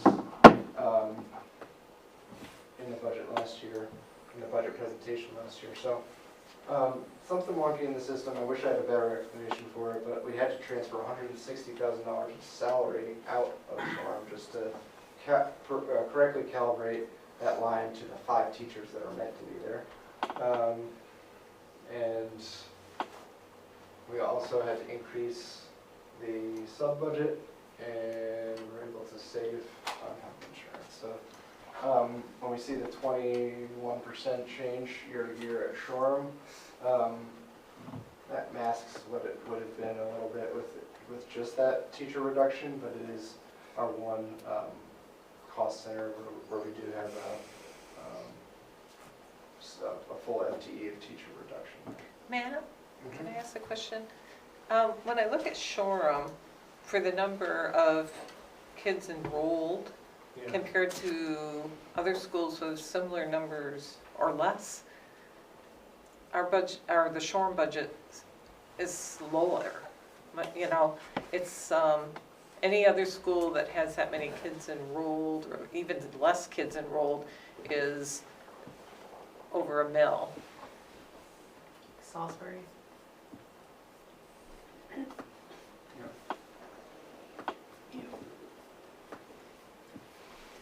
Yeah, some of the schools are like 12, some are 20 Yeah, per so pupil. it just kind of jumped out at me a little bit. I don't know why, but It's a good question. I think, why does a school's budget vary from one school to the other? Operating costs, we do not have a teacher salary costs are variable. yes, Student-teacher ratio is And there's variable. quite a few new Administrator teachers is there. variable. And then, building operating costs are variable, everything from internet, we saw the huge range of internet prices to Yep. facilities costs. That's all reflected in there, but yeah, it's important to really drill down into that to make sure whether that's our non-personnel items, is every student entitled to the same supply budget or relatively the No. same supply budget? Right. And, or just, some of those factors do become worthy of sort of a school consideration. We did it with field trip last year, $25 per student across the board. So in Weybridge, nothing additional driving an increase, savings coming from healthcare adjustment and an adjustment of the FTE of para assigned to the school.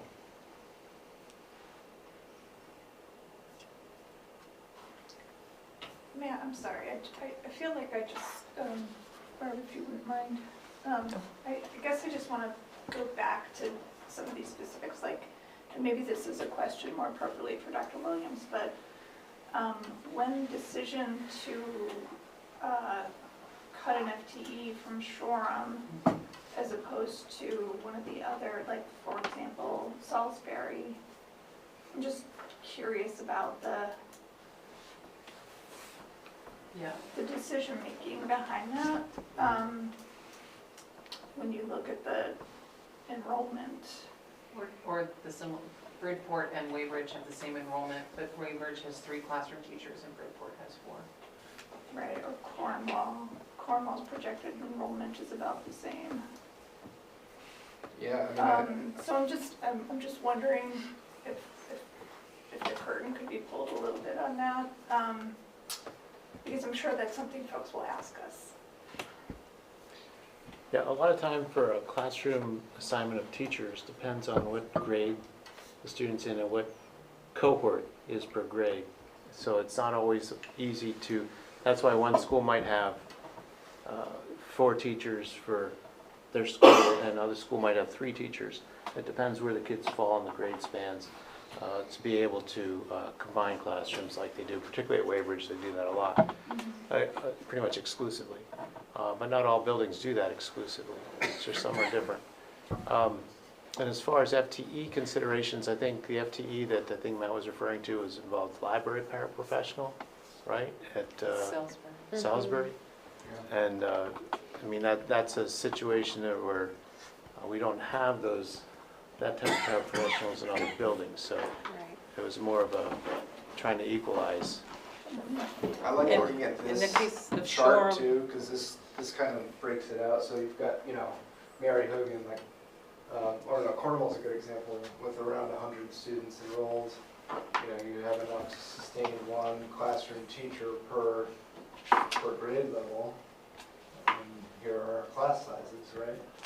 On the opposite end of the spectrum, at Ripton or Waybridge, you have calibrated it to 3 classroom teachers because that's sort of the optimized way to do 2 grade levels per class, and to tailor it to the enrollment of that size school. You can see Salisbury here has already started bundling and is down from 6 to 5 classroom instructors.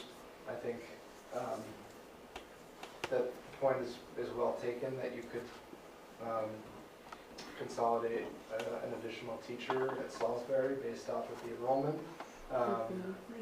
But Not with the distribution. You can't. Yeah. You can't not with that. some of these don't. Yeah, Yeah, that because doesn't work. Right? Yeah, 15 to 7. The So I'm opportunity assuming was here for Shoreham, next year, yeah, and they- so that's kind of the why. they combined it. Cornwall's projection for next year is 8. Matt,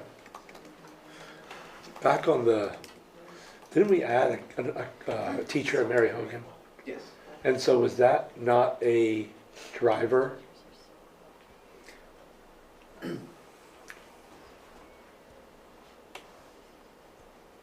You could call it a driver. Okay, okay. I think I probably didn't call it an additional driver because it was in a previous slide, but yeah, I mean, you're technically, it's something. Just because some of the other schools It had should be staffing listed stuff. there. Yeah, Yeah. yes. Okay. Where were we? Didn't we add that Waybridge. teacher this Thank you, year? sorry, didn't mean to derail, No I worries. just wanted to. That's a good question. For this Um, year, so it would be an additional Yeah. for next year. MOMS has added an admin assist to the budget for next year, sort of right-sizing that front office as the high school sort of does the same in the opposite direction. We have a substantial amount of para transfer to student services. This is, one of the main areas where special ed paras were just meant to be in student services or special ed cost center and were not represented there, so that's just a intra-fund transfer. This was the school where the miscellaneous fund was calibrated to enrollment, so an increase of $5,000. We were still seeing some artifacts of grade 6 being segmented out and not blended into the other MUMS lines, which led to some redundancy and ability to sniff that out and consolidate, find some savings of about $30,000 there. We also cleaned up some unused summer program funding. This is a program that was funded, never initiated. The hire was never possible. A couple of years of hiring attempted there. I do think, in good news, that there's plans to revisit what summer program at Mums would look like, but we're sort of pursuing it in a different way than what this funding was set out for. So, and then a portion of the SRO is also added to the cost.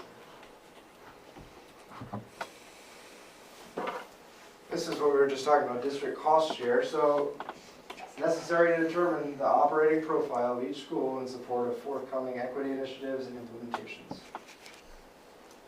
So this is a combination of the school's budget, this operating profile, combination of the school's budget and the enrollment-based share of district costs represented by that school. Okay? That's the simple version. It gets a little bit more complicated because there are things that we can prorate by enrollment. So a PD curriculum budget, we just divide that by how many students are represented in that school cost center, and that's the share in the simple model. Similarly, we can do that with, we can prorate transportation, we can prorate the board and central administration. We can prorate parts of the tech budget, so the personnel, the team, the hardware and the software. And we can prorate the administration of the facilities team, not the building-specific custodial staff per se.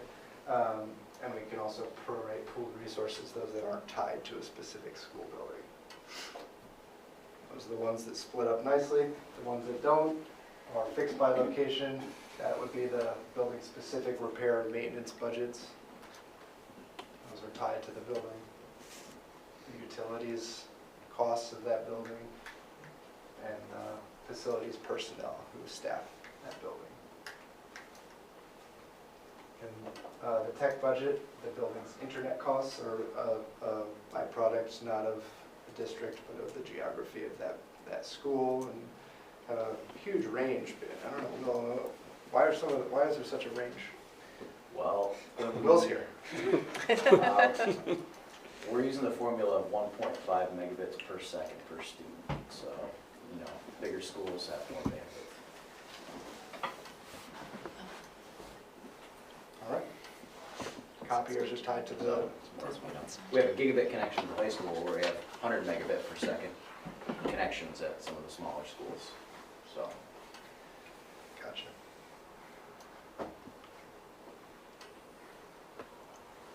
So, Can I ask one question on that?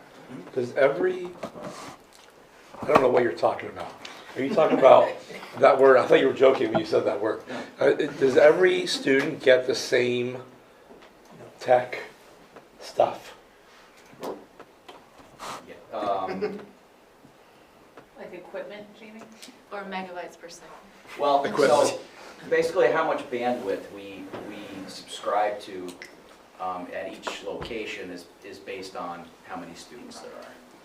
But you're asking about equipment, right? I'm asking about stuff, gear, like. But equipment, we have the equivalent of one device per student and staff member, actually, at this point. So we have somewhere around 2,500 personal devices in service. Now, at the high school, a lot of students don't take advantage of that because the data seems to show that the older the kids are, the more often they bring their own computer. But at the elementary schools, it's, you know, we don't actually allow them to. They have to use one of ours. So. And COVID kind of helped to equalize some of that across schools, didn't it? Well, we were at the equivalent of one per student prior to Before COVID. that? But once COVID came, we started, you know, we were doing remote learning, we started giving paras devices. Not every para has a device at this point, but the majority of them do.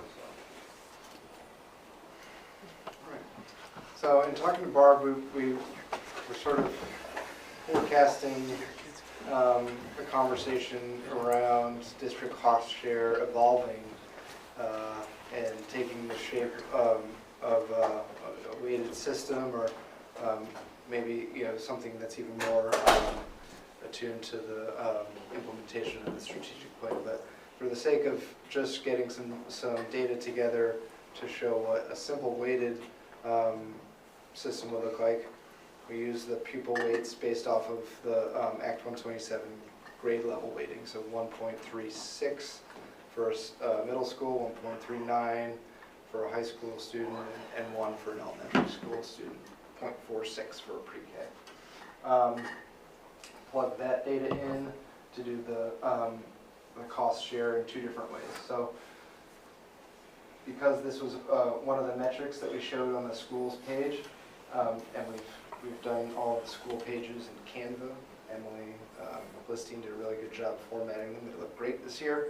But this was one of those last minute changes that got developed today. So it's in here. When you're reading the budget book, you're going to see the unweighted version. We're showing the weighted version today just to kind of highlight what the difference would be if we apply pupil weights to some of these cost shares.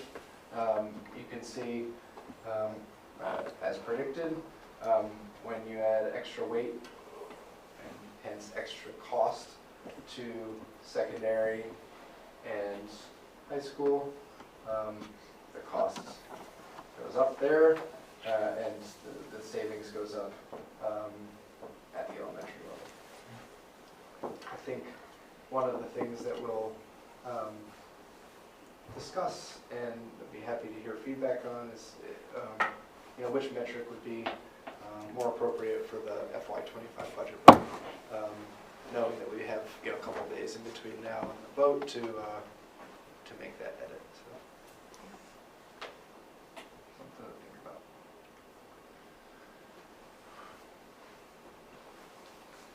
This slide summarizes some of the EQS minimums. This is the idea of, within the school's building budget, defining the floor, right? And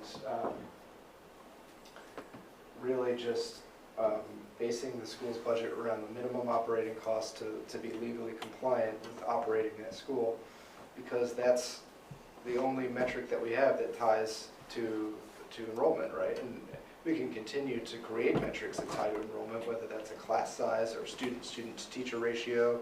The district has the ability to come up with those. We can plug them in at this level and sort of have the floor be a combination of the state's metrics for quality standards and our own.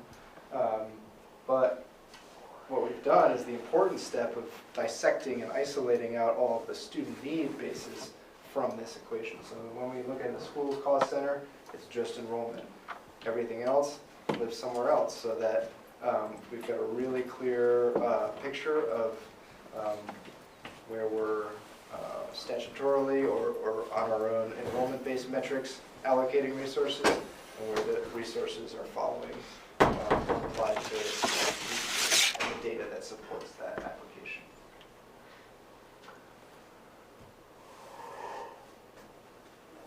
So FTE allocations, it's something like the minimum standards are budgeted in the student services cost center.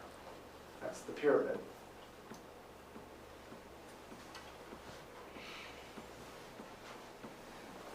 This is the FTE table summarizing some of the district-wide changes, the increase and decrease of classroom teacher, Mary Hogan and Shoreham respectively, admin assistant increase and decrease in high school and MUMS, and all of the other assignments of FTE based off of the EQS, right? And so that's where we had our counselor, para, and school nurse as the 3 that we applied EQS to sort of put the lowest common denominator into the cost center and hold that additional counselor, para, and nurse FTE in the student services cost center, with the understanding that we're talking about FTE here, we're talking about where the dollars live in the budget. These are oftentimes different fractions of the same person's salary, and so this is not a way of saying we're going to change where people work. or, have a drastic impact on the status quo of how buildings are staffed. It's really just about having a logic model for the dollars to live on paper that isolates the dollars we spend on need from the dollars we spend because we have to.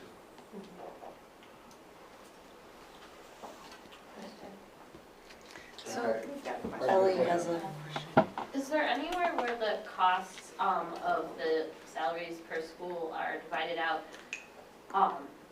that compare, because teachers have different salaries, so like 5 teachers at Cornwall that are all new versus 5 teachers at Salisbury that have been there for 20 years, their salaries are drastically different, I imagine, especially when you have them all together. I mean, off the top of my head, I don't think that there's a slide that has that level of nuance. I think in the budget book, you might be able to find it as you're looking through some of the, I think I did in the appendix today, personnel, non-personnel by school cost breakdown, which if you know how many teachers are there, you could get a feel for that, like, veteran score of a school's labor pool.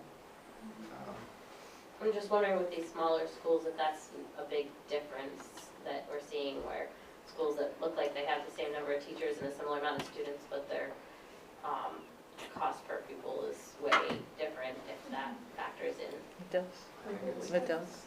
Yeah. I mean, you can fix student-teacher ratio and still have variance based off of that factor. So Absolutely. I think it's probably something that we're basing some variance on. It's probably a huge thing when you consider the percentage of the cost of the budget that goes to salary. Yeah. We used to list every single teacher and their salary in the books. Wow. Yep, Really? we did, until the teachers complained. I can't imagine why they would. So I just wanted to alert folks that we are running over, right? I mean, this is good and, we were going to be basically done with this by 8:10. So I just wanted you to be aware of that. I mean, this is important. So this must mean then Thursday night's meeting should be so long. That's what yes, absolutely. But I didn't allocate that much time for it either, because we, We could do like a lightning round, and again, like this is there as a reference copy, right? And so everyone knows we run 2 pre-K programs and 3 cost centers. With the idea being that like not all the costs are within the school, because we have EEE, which is a special ed based allocation. Guys already know. It goes fast after this. That was direct instruction. Okay. That was the big one. Student services, cost center activity report. Here we go. We reorganized. We moved some student services expenses in from direct instruction. We see wage growth in effect. We see healthcare increase in effect. Again, buoyed by any kind of recalibration in those realms that we were able to do to offset increased costs. We brought our ESSER position in here, and our WLC, so the 5.0 intervention prevention, 1 WLC coordinator. And we have additional benefits costs. Reminder that we're also looking at some new revenue here from the census block grant. That helps. Here's another FTE chart, which again, for the sake of time, I'm going to let it be a reference material. It kind of goes into the same level of detail as the one in general ed. What we were able to do here is break it out by K-12, K-5 and 6-12, just because data gets identifiable at some of the smaller levels here, so we tried not to do it by school. District administration and school board. We've got wage growth, healthcare increase, increase to our general insurance premium, increase to the contingency fund, several fee increases in the 10K range.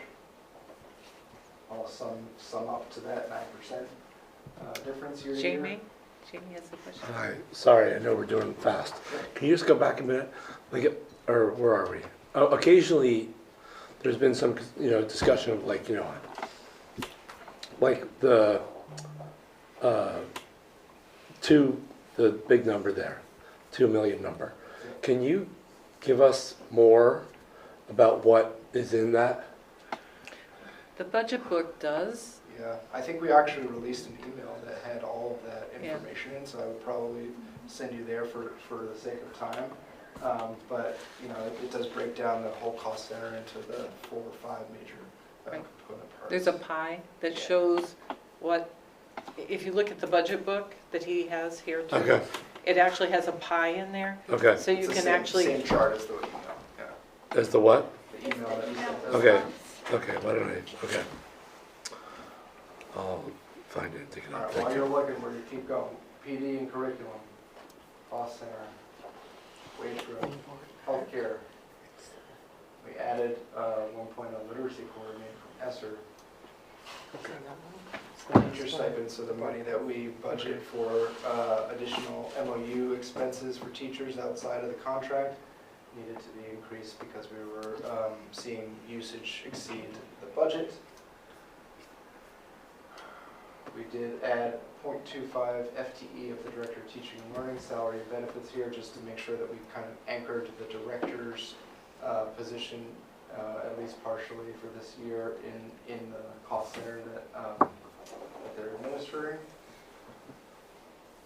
We also added the data manager position, which is a transfer from the high school to this cost center, because this is position that's working closely with PD curriculum.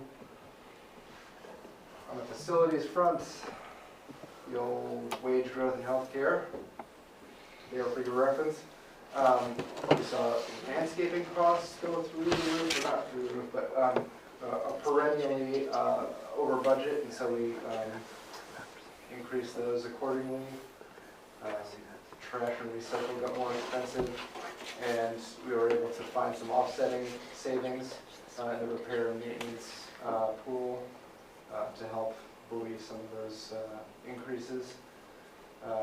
Utilities got a little bit more expensive, but we were able to trim substitutes based off of usage again. This is, to me, a good example of like a budget being properly calibrated this year so that it was able to self-level. This is a 1% difference against intense drivers, but based off of well-calibrated other lines, it was able to withstand those cost increases and come in at 1%. So that was good.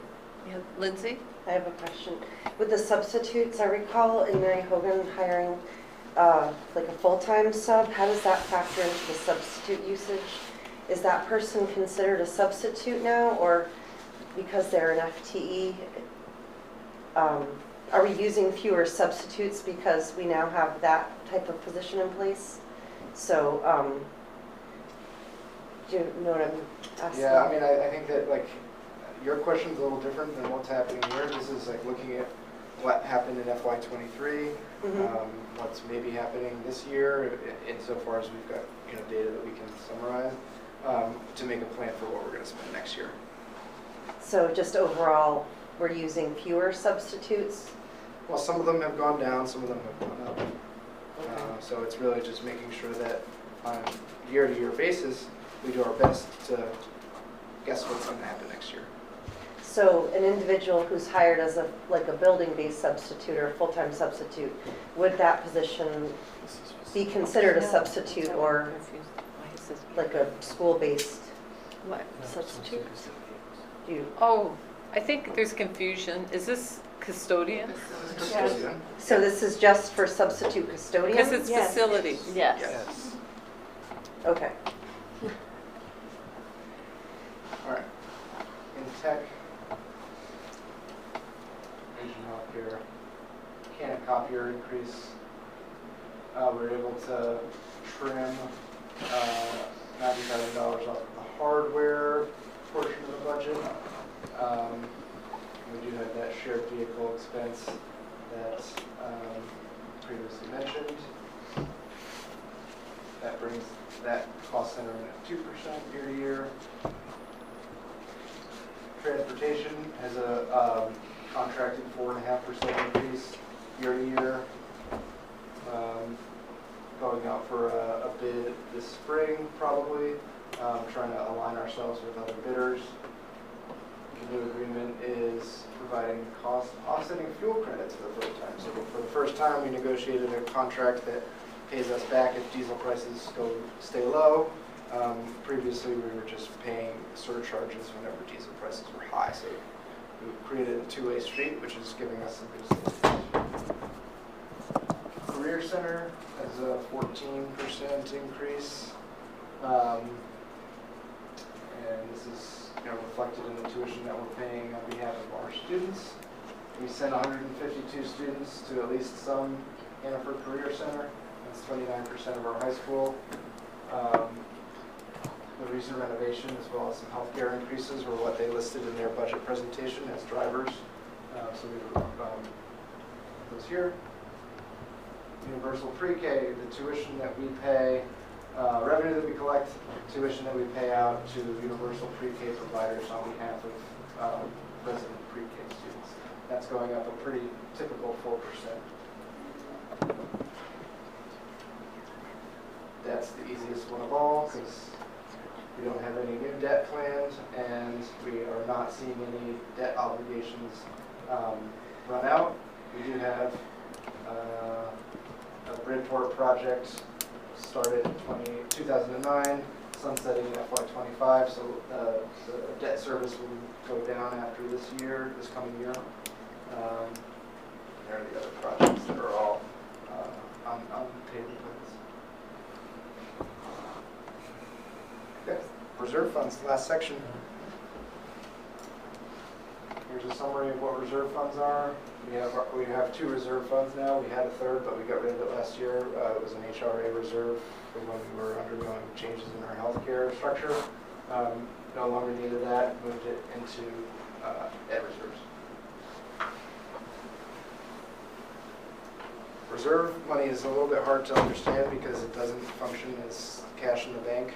You can't write a check from reserves. It really just raises our net worth above the zero on the graph of where our starting point is, which means that we can basically take on free debt. It's kind of an abstract way of thinking about it, but right now, in the beginning of 24, sorry, I said right now, but what I meant was July 1st, we had these starting balances with this money allocated towards the high school kitchen project and no allocations planned in ed reserves. In FY24, we are going to do two things. We're going to spend this, or we're going to spend money on the high school kitchen, as we've already done, which will reduce the capital reserves.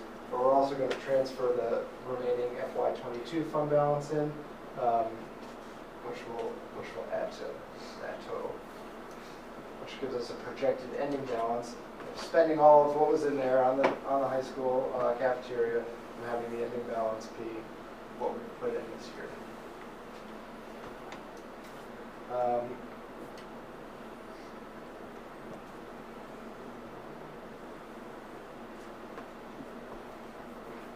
So we've got our preliminary total in from our auditor.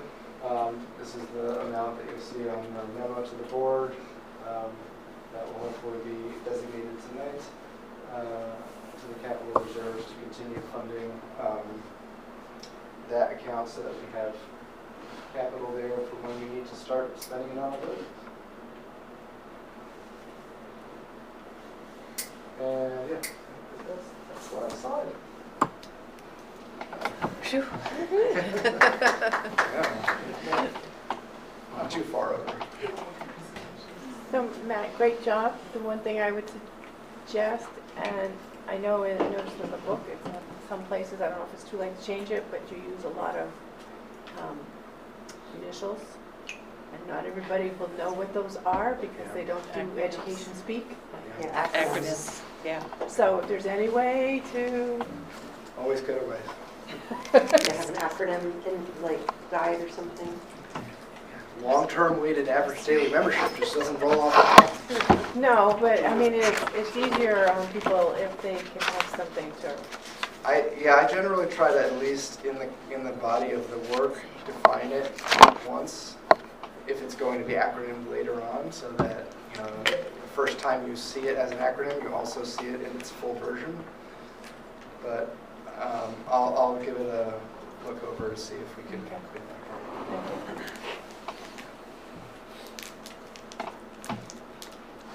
Any additional questions, Steve? I just wanted to note that in the budget book, you included both the direct education costs and you allocated what the central, basically what the student services funds are by school, right, to get a total budget. So what we were talking about before was that when I pointed out the fact that Mary Hogan was getting $850,000 less than the rural schools, it was pointed out that that was inaccurate, and I do apologize for that being inaccurate because it did not take into account the Central Services Fund. That total is now $1,431,000 in difference between Mary Hogan and the rural schools. So thank you for adding that information. So I just want to be clear, I think that when we allocate the central cost centers to schools by enrollment, student services is the one that does not get allocated because student services is only tied to student need and the data that supports student need. And so when we're looking at that operational cost profile of each school building, student services and district contingency are the two parts of the total budget that are not represented there because in the case of contingency, it's really a fund that exists outside of normal, and we want the operating profile to show what normal is. You could argue that one either way, and it probably wouldn't make a big difference if you prorate it across all students. But student services is, it's a substantial cost center, and I think it's really important to understand that there's no way to put need into the enrollment calculation and not wind up with a muddy result that does not give you clean, clear, concise information of the picture at a school, or on the other side of it, how we allocate student services, right? So it's those two things are like oil and water. We really need to make sure that they stay separate for the sake of being able to independently have these independent allocation machines, right? We allocate to school cost centers based off of enrollment and building costs. We allocate student services based off of student need and the data that supports it. So those are really two different horns. Lindsay? Yeah, and you've explained it and you've detailed it so well, but I still don't quite understand it. Like, we have with the student, per student and the building cost, I know that there's you've described it all there, but I just don't fully comprehend why there's such a contrast between where we have, 4 schools in the 12,000 range and, 18,000, 19,000, 21,000 per student at other schools. I don't know how to understand it better. Why there's, there can be a $9,000 difference between how much each student is being, I know that like Mary Hogan, you have efficiencies there, but So I just wish I could understand it better. One of the things that you'll note in the presentation and budget book is that we did not go down to the individual level of cost per student, because I think that there's there's a desire to look at that information, because I think it's like, oh yeah, it's just like the most distilled version of, we take all of the enrollment in the school and we get a cost per student. I think that, especially at small schools, it can be really difficult to prorate all the way down to a single student because of what a difference small changes in enrollment can make. Whereas, you see a lot more insulation when in a bigger population of students. Well, this is small, and, Shoreham, Weybridge, Cornwall, and Mary Hogan are all under 13. Mums is 13. So there's small and the larger schools. Mums is right there at 16, and then you have Salisbury at 19 plus, Ripton almost 19, Bridport almost 22. So I'm just, I'm listening and I'm looking at what you're showing me, and am I the only one who? But I sort of think, Lindsay, what Ellie brought up earlier might be part of it. I mean, I'm sure it's like a dozen things we'd have to pull out, but different personnel costs that you can't just see by number. Yeah. Might be part of it. Different building costs that you can't see by number, right? Some of those buildings might just need more. I mean, I can imagine, it's a really good question, and I think it's worth understanding, but I also hear Matt when you say that, like, it gets so, when you're talking about 36, 49, 75 kids, you change those numbers by 5, or 10, and suddenly your per pupil thing will just shift dramatically. But I don't know. It gets blurry too. It's like, administrator to student ratio has a drastic impact. And, if we have a 0.5 or 0.6 principal relative to a small enrollment versus a 1.0 principal relative to a small enrollment, that's going to make a difference. How much crossover you have between an admin assist and a para position makes a difference, right? Does your admin assist function as an additional 0.5 or 0.4 FTE of para, and therefore offset costs that would be otherwise needed in that realm? Like, there's all this sort of multi-factor calculus that goes into it, and it really does get down to the nitty-gritty of like how each principal runs their school and optimizes the costs of doing so. But also, like, enrollment is the biggest driver, right? Like, we looked at this the other day, and I think it might have been Ripton Weybridge, or there was a substantial difference in the per pupil dollar amount at those two schools. It was, what's going on here? And it's over $6,000. It was like we had continuity and administrator, right? Like 2 part-time administrators. The teachers were the same, 3 classroom instructors per. And really the only variable that we're seeing there was enrollment being off by like maybe 10 students, and substantial impact on the per student cost because of that slight difference in enrollment, where you wouldn't have anywhere near that impact if you had 10 students of variance at a larger school. So. If there's an opportunity to tease it out a little bit, I feel like these numbers could be deceiving when we're looking at trying to cut like $4 million from the budget, like, Bridport, how can we reduce the cost by $8,000 per student?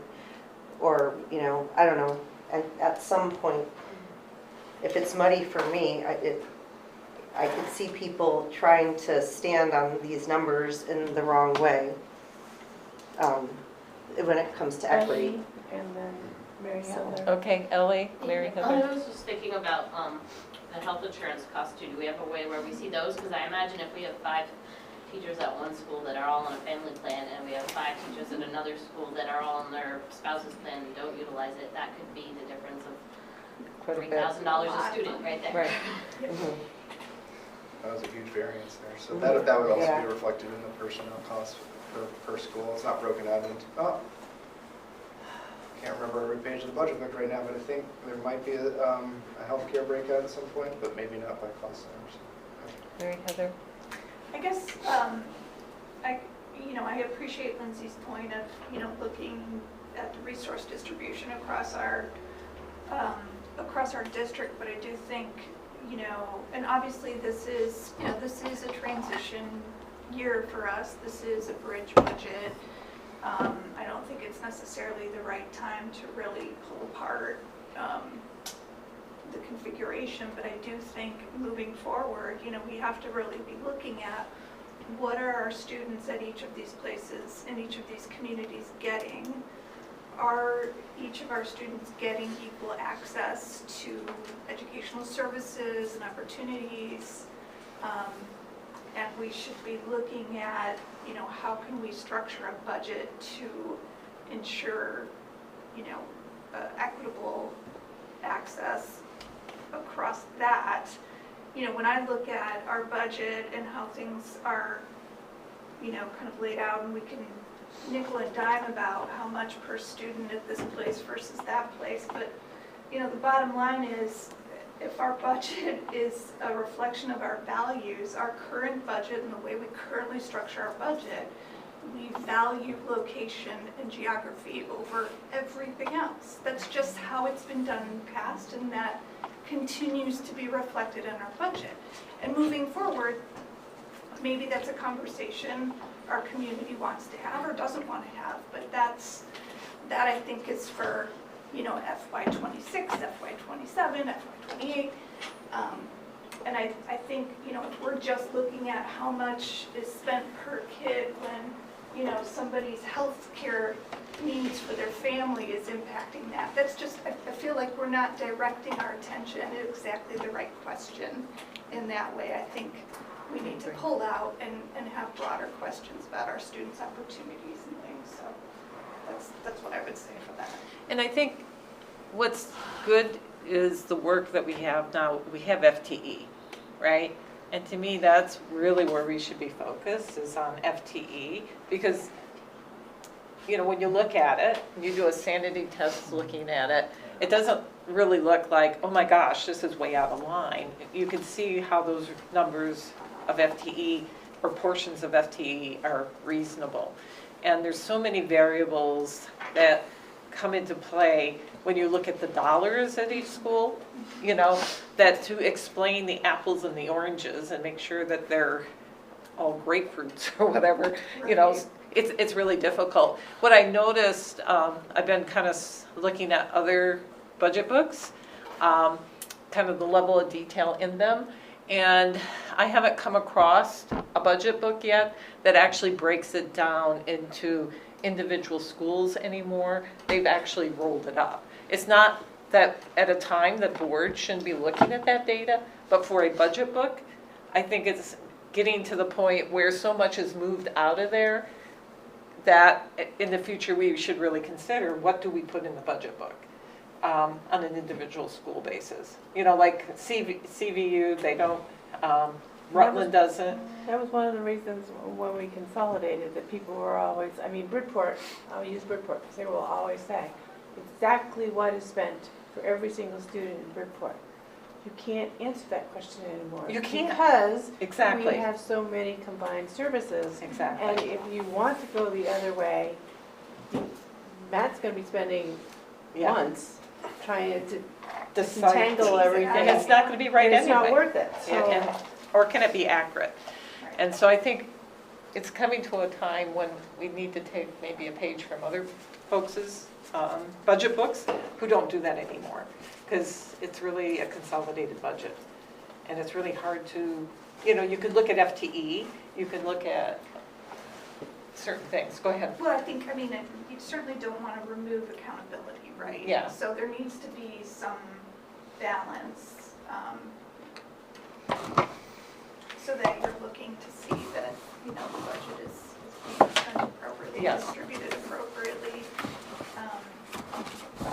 But yeah, to look at the fine-tooth stuff about, dollar for each student in each location, I'm just not sure that it's answering the broader questions that we as a board need to be answering. Right. Yeah, I think that's great work to put into like the early part of the yearly cycle to sort of lay out the board's expectations for the budget and a set of guidelines to say, this year we'd like the budget to be consolidated to the point where we're not looking at what's going on every healthcare policy of every Right. school, you know what I mean? So, there's different ways to organize that and be upfront of it, and I think, you know, we definitely have a kind of conversation to have. And in this version, it's less than we've ever done at that level, because we've moved a lot of that out of there, right? And, you know, so people will see a difference with this as well. By the same token, I think it's important to understand at each school what's going on in terms of Yeah. like, it's a skinny budget because it's the floor, and you know, here's Yeah. how we sort of set everything up to receive the implementation framework as it comes down. Yes, Joanna? I just want to highlight the exercise of going through each individual and getting into those details is really important, because the recalibration of shared of the, you know, the centralized costs for each school was important to see, and it was important for that to happen in this budget cycle. Yeah, you So gotta we do it one just way or the saw- other, right? Right. It's so inefficient if you just say, you know, what we spend on healthcare at this cost center is gonna be the same next year, and don't consider the Oh, actual definitely. performance, right? So Definitely. to maximize the potency of our dollars, we need to be, you know, waxing and waning strategic. Okay. So I'm looking at time, so we still need to do take a look at the warnings, we need to also, Fund balance. the fund balance, and the budget book itself.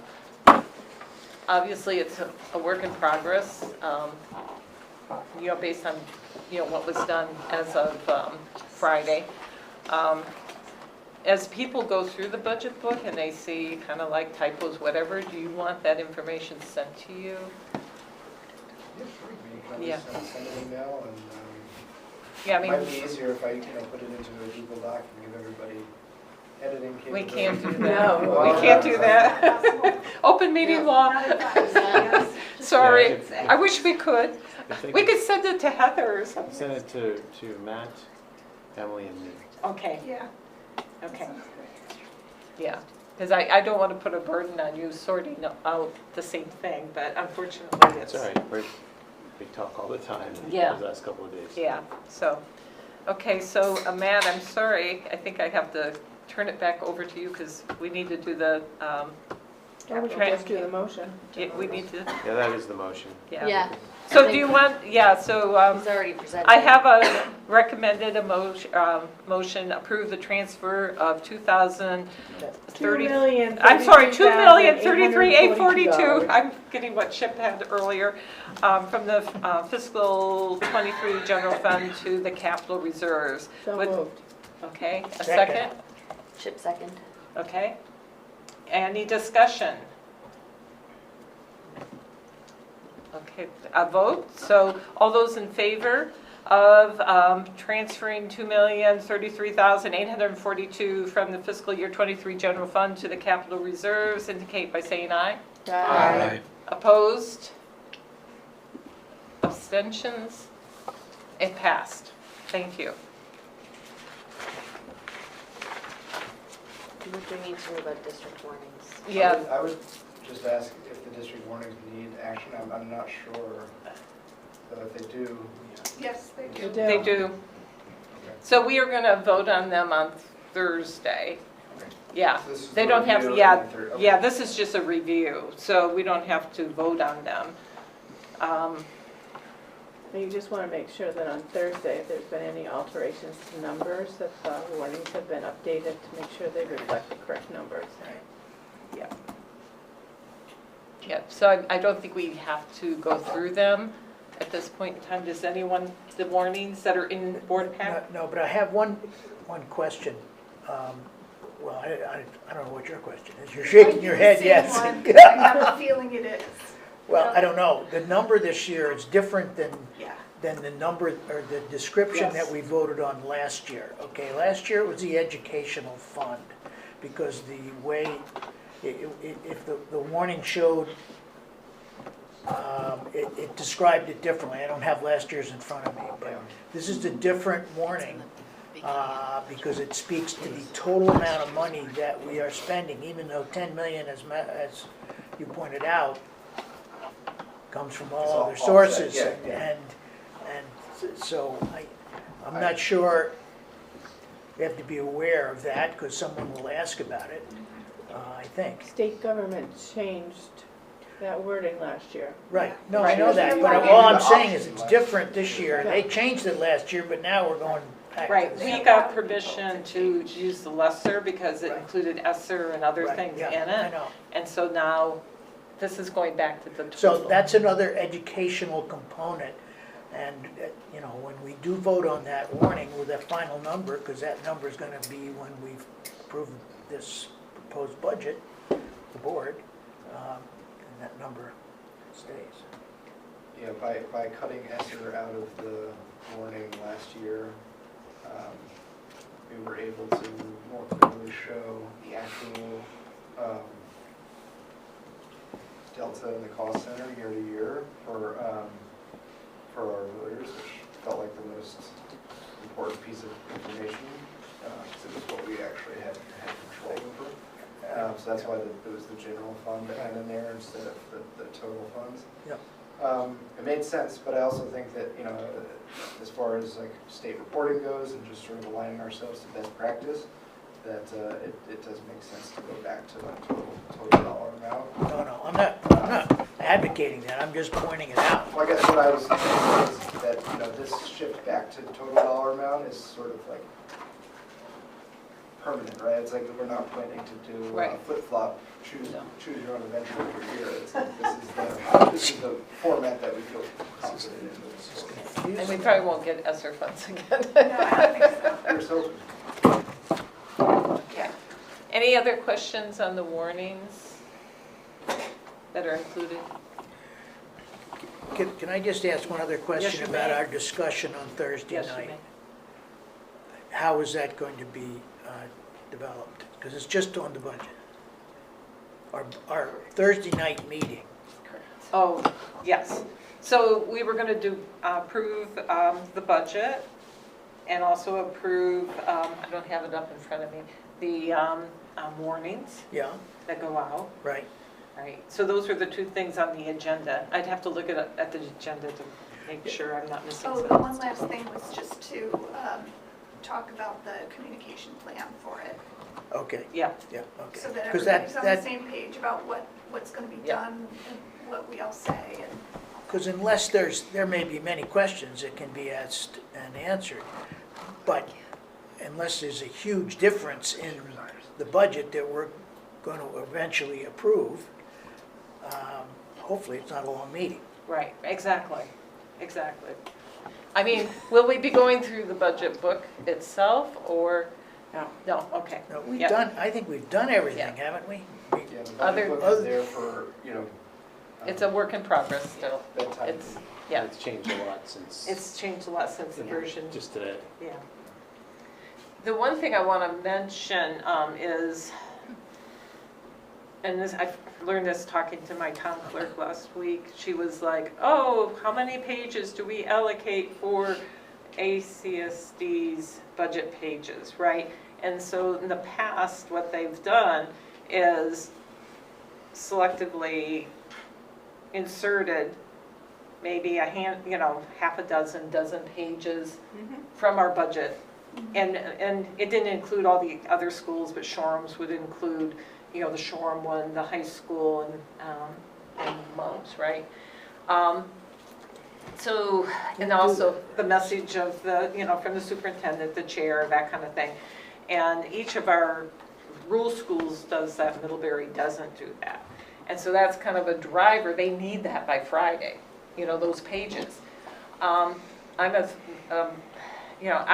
think it's dangerous anymore because they don't get all the explanation stuff. nor do they get the other relevant cost centers. Right, because it's only a piece, right. And not having it in full context is worrisome to me, right? Because somebody, if they have it in their town report, what's the motivation to go look at the detailed one? They think they have everything they need, not knowing, right? And so I would not be opposed to having a single page that basically talks to how do you get to the budget book. Yeah. You know, it could have a QR code, you know, to access it. It could also have the URL. It could also instruct them that they can pick it up at the central office or copies at each of our town clerk offices. Yeah. And I think that's. Or have it mailed to them. Or have it mailed to them, yeah. Because it really is worrisome because there's so much explanation that Matt has provided from an education perspective that I would really like it to be all together. Mary Heather? I 100% agree, because we're a district and there's shared district costs that are reflected in cost centers. Yes. And if those aren't included, Right. then they're not really looking at an accurate picture. We no longer function as this is my town, this is Exactly. my school. Exactly. So I agree. I think if there's any pages put in there, it should be referenced to the full book. Right. Is that acceptable to folks? Because you may get questions on it if we do that for the outlining rule towns. So it'd be different than what's there today. If you look at last year's town report, it has detailed information.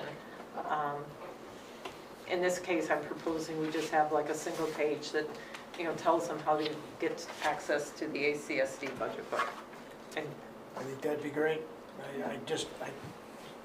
Joanna? I guess I would like to see the message from the superintendent and maybe the message from the board chair as part of it. I don't see why we wouldn't include those We could first do few that. pages. We could do that. Yeah, I think that makes sense. I think I just share Barb's concern about having, Out of context. you know, like perhaps. Shoreham, just get the Shoreham And the elementary high school and the high moms. school Yeah. and moms and think that that's, They would get the They overall need to- total, but folks need to look at student services, cost center stuff, like they need to have that in front of them. Yeah, I totally agree that in context, it's important and dangerous if it's out of context, but I guess I think that there is still information that we could share with the towns to have in their town report that wouldn't be dangerous. That I think, you know, I know neighbors that are always curious about enrollment and about how many high school kids does Ripton have. Like, I think that that's information that I know townspeople would appreciate having in the town report. I don't see them going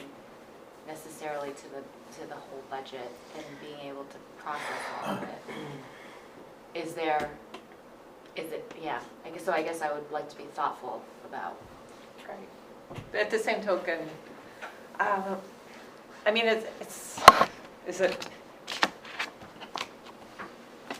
I'm thinking out loud here.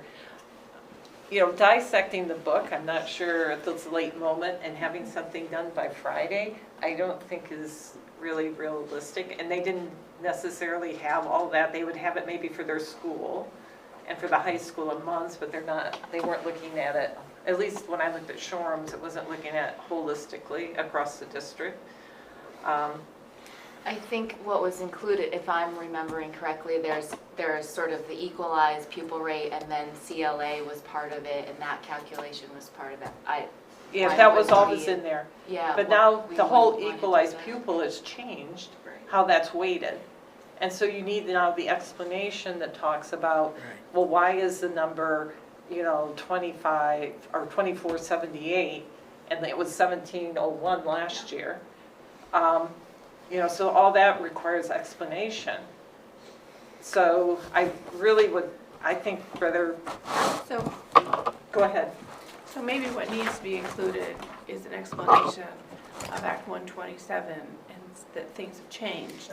And that they really need to ask for a copy of the book, and if they cannot make it to Middlebury, or they cannot use a computer, or they can't get to their town clerk's office, they can use the phone and one will be mailed to them. But I think that putting something in there to say that this is Yes. way too complicated, we're not taking these pages out just to be, save a tree, but it's because Or things are lack of really, really, transparency. really complicated, and we want you to have the whole picture. I think you have to be honest with them and not Oh, just totally. remove I agree. all of that information agree. and just put in 2 letters. Right. Yes, Lindsay? We don't have that in board pack yet, the Thursday meeting, Right. or do we need it to be like warned and like an agenda? It was supposed to be warned. It's in. It is? It's not in board pack. It's not in board pack, and I don't see it I'll check anywhere else. I'll check with Heather. The budget book is. Right. No, the But meeting. The budget book meeting. is, but the meeting needs to be warned and it needs to I be in will board talk to pack. Heather first thing in the morning. Negotiations is in there, but not, Pending what happens tonight. Just the Okay. negotiations. Okay. That was deliberate. Oh, that was deliberate. So it was basically pending what happened tonight. And so it'll be warned tomorrow morning. okay. So if we take Suzanne's suggestion, or is folks agreeable to that? You know, to basically give the towns some information they can put in their book, but more explanation why this is complex, and you know, here's how you get the full book, and the different ways you can go about And it. I would make sure that there are some sitting in town clerk's office. I agree. I totally agree. Yeah, we can print, 20 of them. Right. I think that what we did last year was we brought 20 or so to the annual meeting, put them on a folding table, so if members of the public wanted a paper copy while they were there, they had it. We also put a QR code with a link to it for people who were into that. And I think 0 paper copies got picked up. Yeah. Meant that we had 20 copies to distribute Recycle. across the Actually, district. I picked mine up, so there was one that went because I took paper copy. But I do know in Bridport that they will take paper copies. Yes, and in Shoreham, people do take paper copies. Okay, so moving on, because we're not done yet, I'm going to move to report of the chair. I only have just a couple things to mention. First of all, ACSD appoints a community member to serve on the Hannaford Career Center Board, which is different than, a board member serving. It's an at-large. It's an at-large Position. It's an at-large position. And Nick Costin has been there for 6 years, and he has decided that he doesn't want to continue. So what we need to do as a board is nominate a community member. So I'm just asked. Community members write to us and say Yes. that they would Oh. like to serve. Yes. And it's up to us to interview and to determine Oh, I who we did, want. okay, We don't nominate. okay, so We fine. only approve. That's what Costin told me, so I'm sorry. No. So do Nick we wrote a need- letter 6 So- years ago. Okay, so he sent okay, so then we don't have any action. So do we need to announce that we're looking for someone? Yeah. Yeah. Okay. So we need to We make, need to announce, or the, No, we No, do. we Because do. it's our at-large It's our person. at-large. We do. okay, so our action, thank you for clarifying that, because that wasn't what Nick had identified to me. So we just need to announce that there's going to be an Yes. opening, and Yeah. to please submit interest to us. Yes. And then we'll make a decision based on that interest. Yeah. Got it, perfect, okay. That was That the makes date it, of the campaign. that makes it so much easier. And I just want to mention, we're also all set for Dr. Baker's visit tomorrow, and thank you to Steve, to Ellie, and also Joanna. We're going to tour Ripton and Salisbury, so they're going to, accompany Dr. Baker at those schools, and Steve is going to go to the high school. And then we have a couple of community visits as well scheduled, so she has a full day. Okay, and that's all that I have. So I want to move into report of the chair. In this case, I know we've listed everyone, but, Report of the board. I mean, thank you. I'm trying to go too fast. Report of the board. So if you have something in your area that needs to come before the whole board as an update, please feel free. But if you don't, we can just pass over it. Like, for example, I'm not going to say anything about MCTV. So does anyone have any committee update that's important to bring before the board? Jason. Jason? Yeah, the facilities committee met this morning and we got a presentation from Bruce McIntyre with a mid-year report on repairs and maintenance at facilities. And I think it's appropriate for the whole board to be exposed to that at a future meeting. So I'd like to request that. I'll be sending that on Friday. Perfect. Perfect, okay, good. I already wrote part of it up. Suzanne? Policy met this afternoon, and we have C9, the wellness policy that came down from the federal government through the state government, through the AOE, that we have to have in place by the end of the year.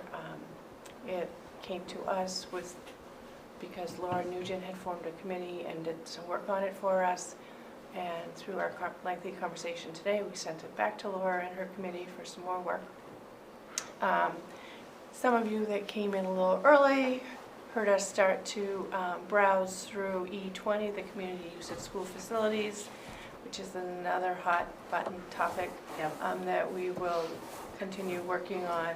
And A20, there were some snafus in the way it printed out, so that we had to put that one on hold, but we've got some work to do, and we put one off that was a combination of two finance policies that we put off until Matt was done with the budget, so that he didn't have to deal with understanding budget changes and a budget at the same time, so. But. Great, thank you. Mary Heather? Communications and Engagement Committee is basically working on trying to prep for voter education materials for the budget. I have sent the draft board update, the quarterly board update for winter to you all. I haven't heard anything back. We are waiting before I send that out to have a link for a budget page on our website that will be kind of the clearinghouse for all of our budget-related voter education materials.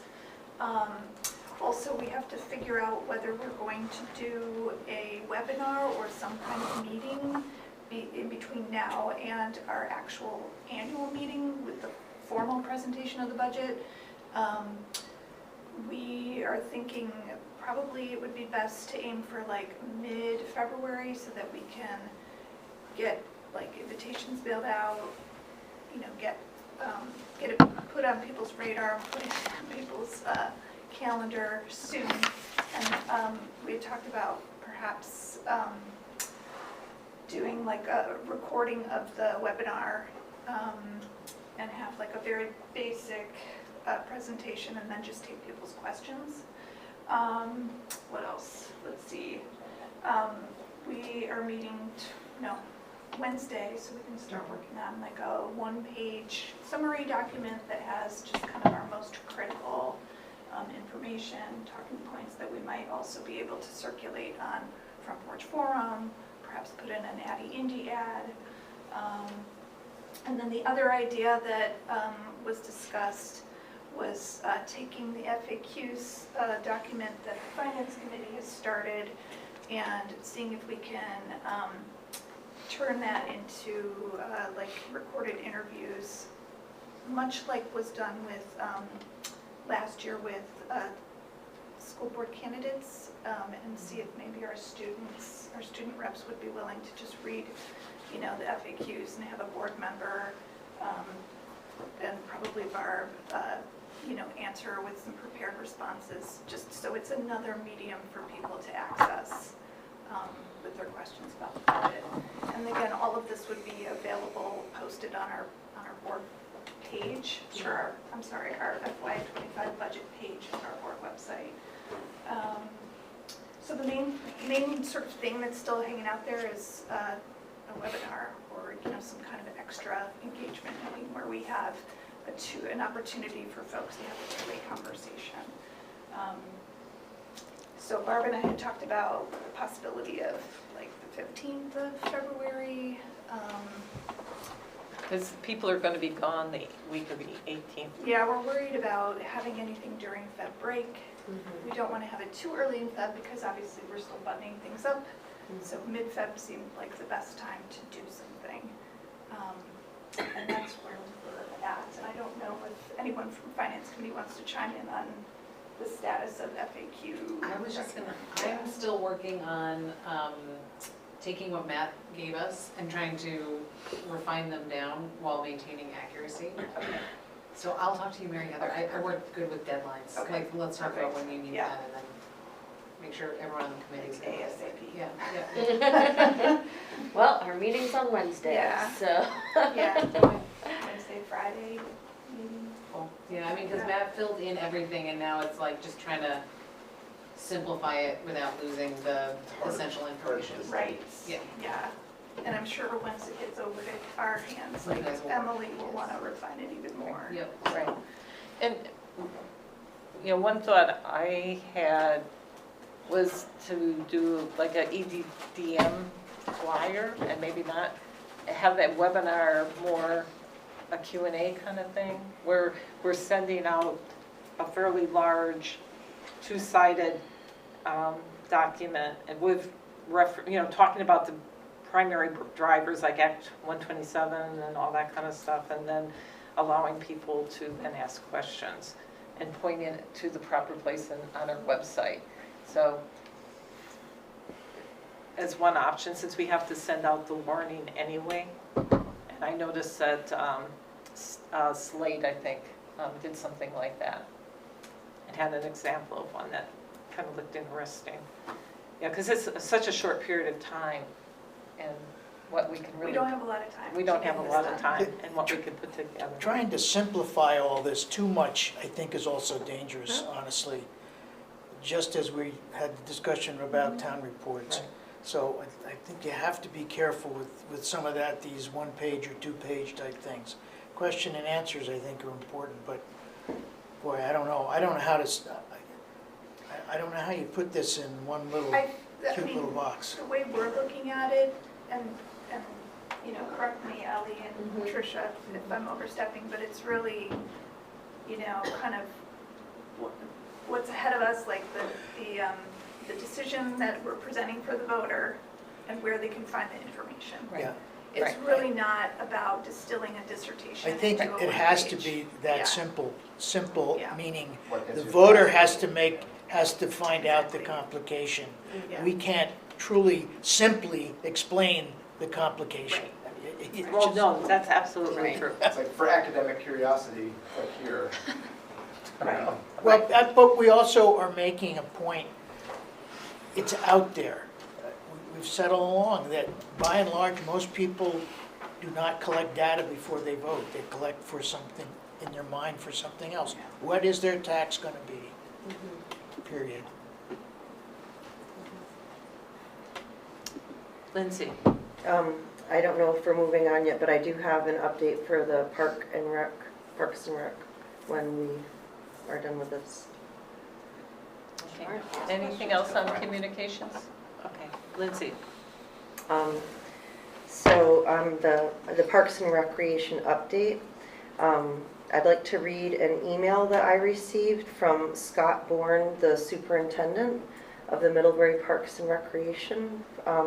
And I can email this to you, Mary Heather, for our minutes afterward. He sent this to me on January 17th. Good morning, Lindsay. Thank you for writing. A Parks and Recreation Advisory Board meeting will happen when basketball season is over, which is currently slated for the end of the third week of February. All our time during this time of year is all about basketball, as you are aware. In addition, our whole meeting space is currently being used not only for 17 different gymnastics classes, 6 days a week, but also to store all of the equipment when classes are not in session. Therefore, at the moment, we don't even have a viable space to hold a meeting. So that was in response to me asking, when are we going to have a meeting? And some updates he wanted to share. We are fully staffed for the first time in a while with the addition of Amber Power, our longtime summer camp director, filling my old position as program coordinator. Brian Keel, I'm sorry, I don't know how to pronounce that last name. Keel? Also filled our elusive full-time maintenance position. He brings a seemingly endless supply of institutional knowledge and has been a big hit with everyone from coworkers the public at large, and to the kids in our programs. His main goal has been catching up on the many projects that went by the wayside when the position went unfilled for about a year. His main focus has been to redesign and the interior of the rec center to be more welcoming to the community and not just a place to play basketball. He has completed this with wonderful results. Basketball season, which has the largest number of registrants that we have ever had, about 110 players from K to 6, occupies most of our time this year. When the season ends, it will be to gear up for summer. A large group of our Camp Cucamonga counselors who have been with us for up to 6 years and entering their senior year in college have decided to spend their summers looking for internships related to their academic studies. We are looking to staff both camp and lifeguards, a big task. Our other focus is to give the pool house and the pool itself major upgrades. I am absolutely loving my position as superintendent and take great pride in being able to provide even more of a service to our amazing community. Smiley face. Scott Borden. Thank you. I'll send this to you, Mary Heather. Thank you. You're welcome. Okay, anything else? Finance has nothing. Okay. Did you guys do enough damage? Okay, and CPAC? is there something that you... CPAC met last week, and they now have they've added an early ed liaison rep to their bylaws. They are planning on meeting currently the third Wednesday of every month, with the exception of February. That will be on February 13th. And then they're planning a neurodiversity week in March. Neurodiversity week on the calendar is March 18th. So they're hoping to do some activities within the school systems and around basketball and such. One of those weeks, whenever they can plan it out. What was the 13th, because Dr. Baker's going to be back? That'll be their CPAC meeting. Would that be something that she would want to... She might. Yeah, I mean, or that it would be appropriate that I tell her about... Anyone is Yeah. welcome. I can mention it to her tomorrow. Okay. this year. Yeah. Okay. Because she'll be here on the 13th. Next on the agenda is public comment on any topic. And so, no, okay. Okay, so then, Is there anybody on? is anyone on Zoom? Thank you. Whoever Richard is. Yeah. That's my husband on the bottom. Okay. Okay, so then, moving to adjournment. Can I have a motion? To adjourn. A second? Second. Okay, thank you, guys. Thank you.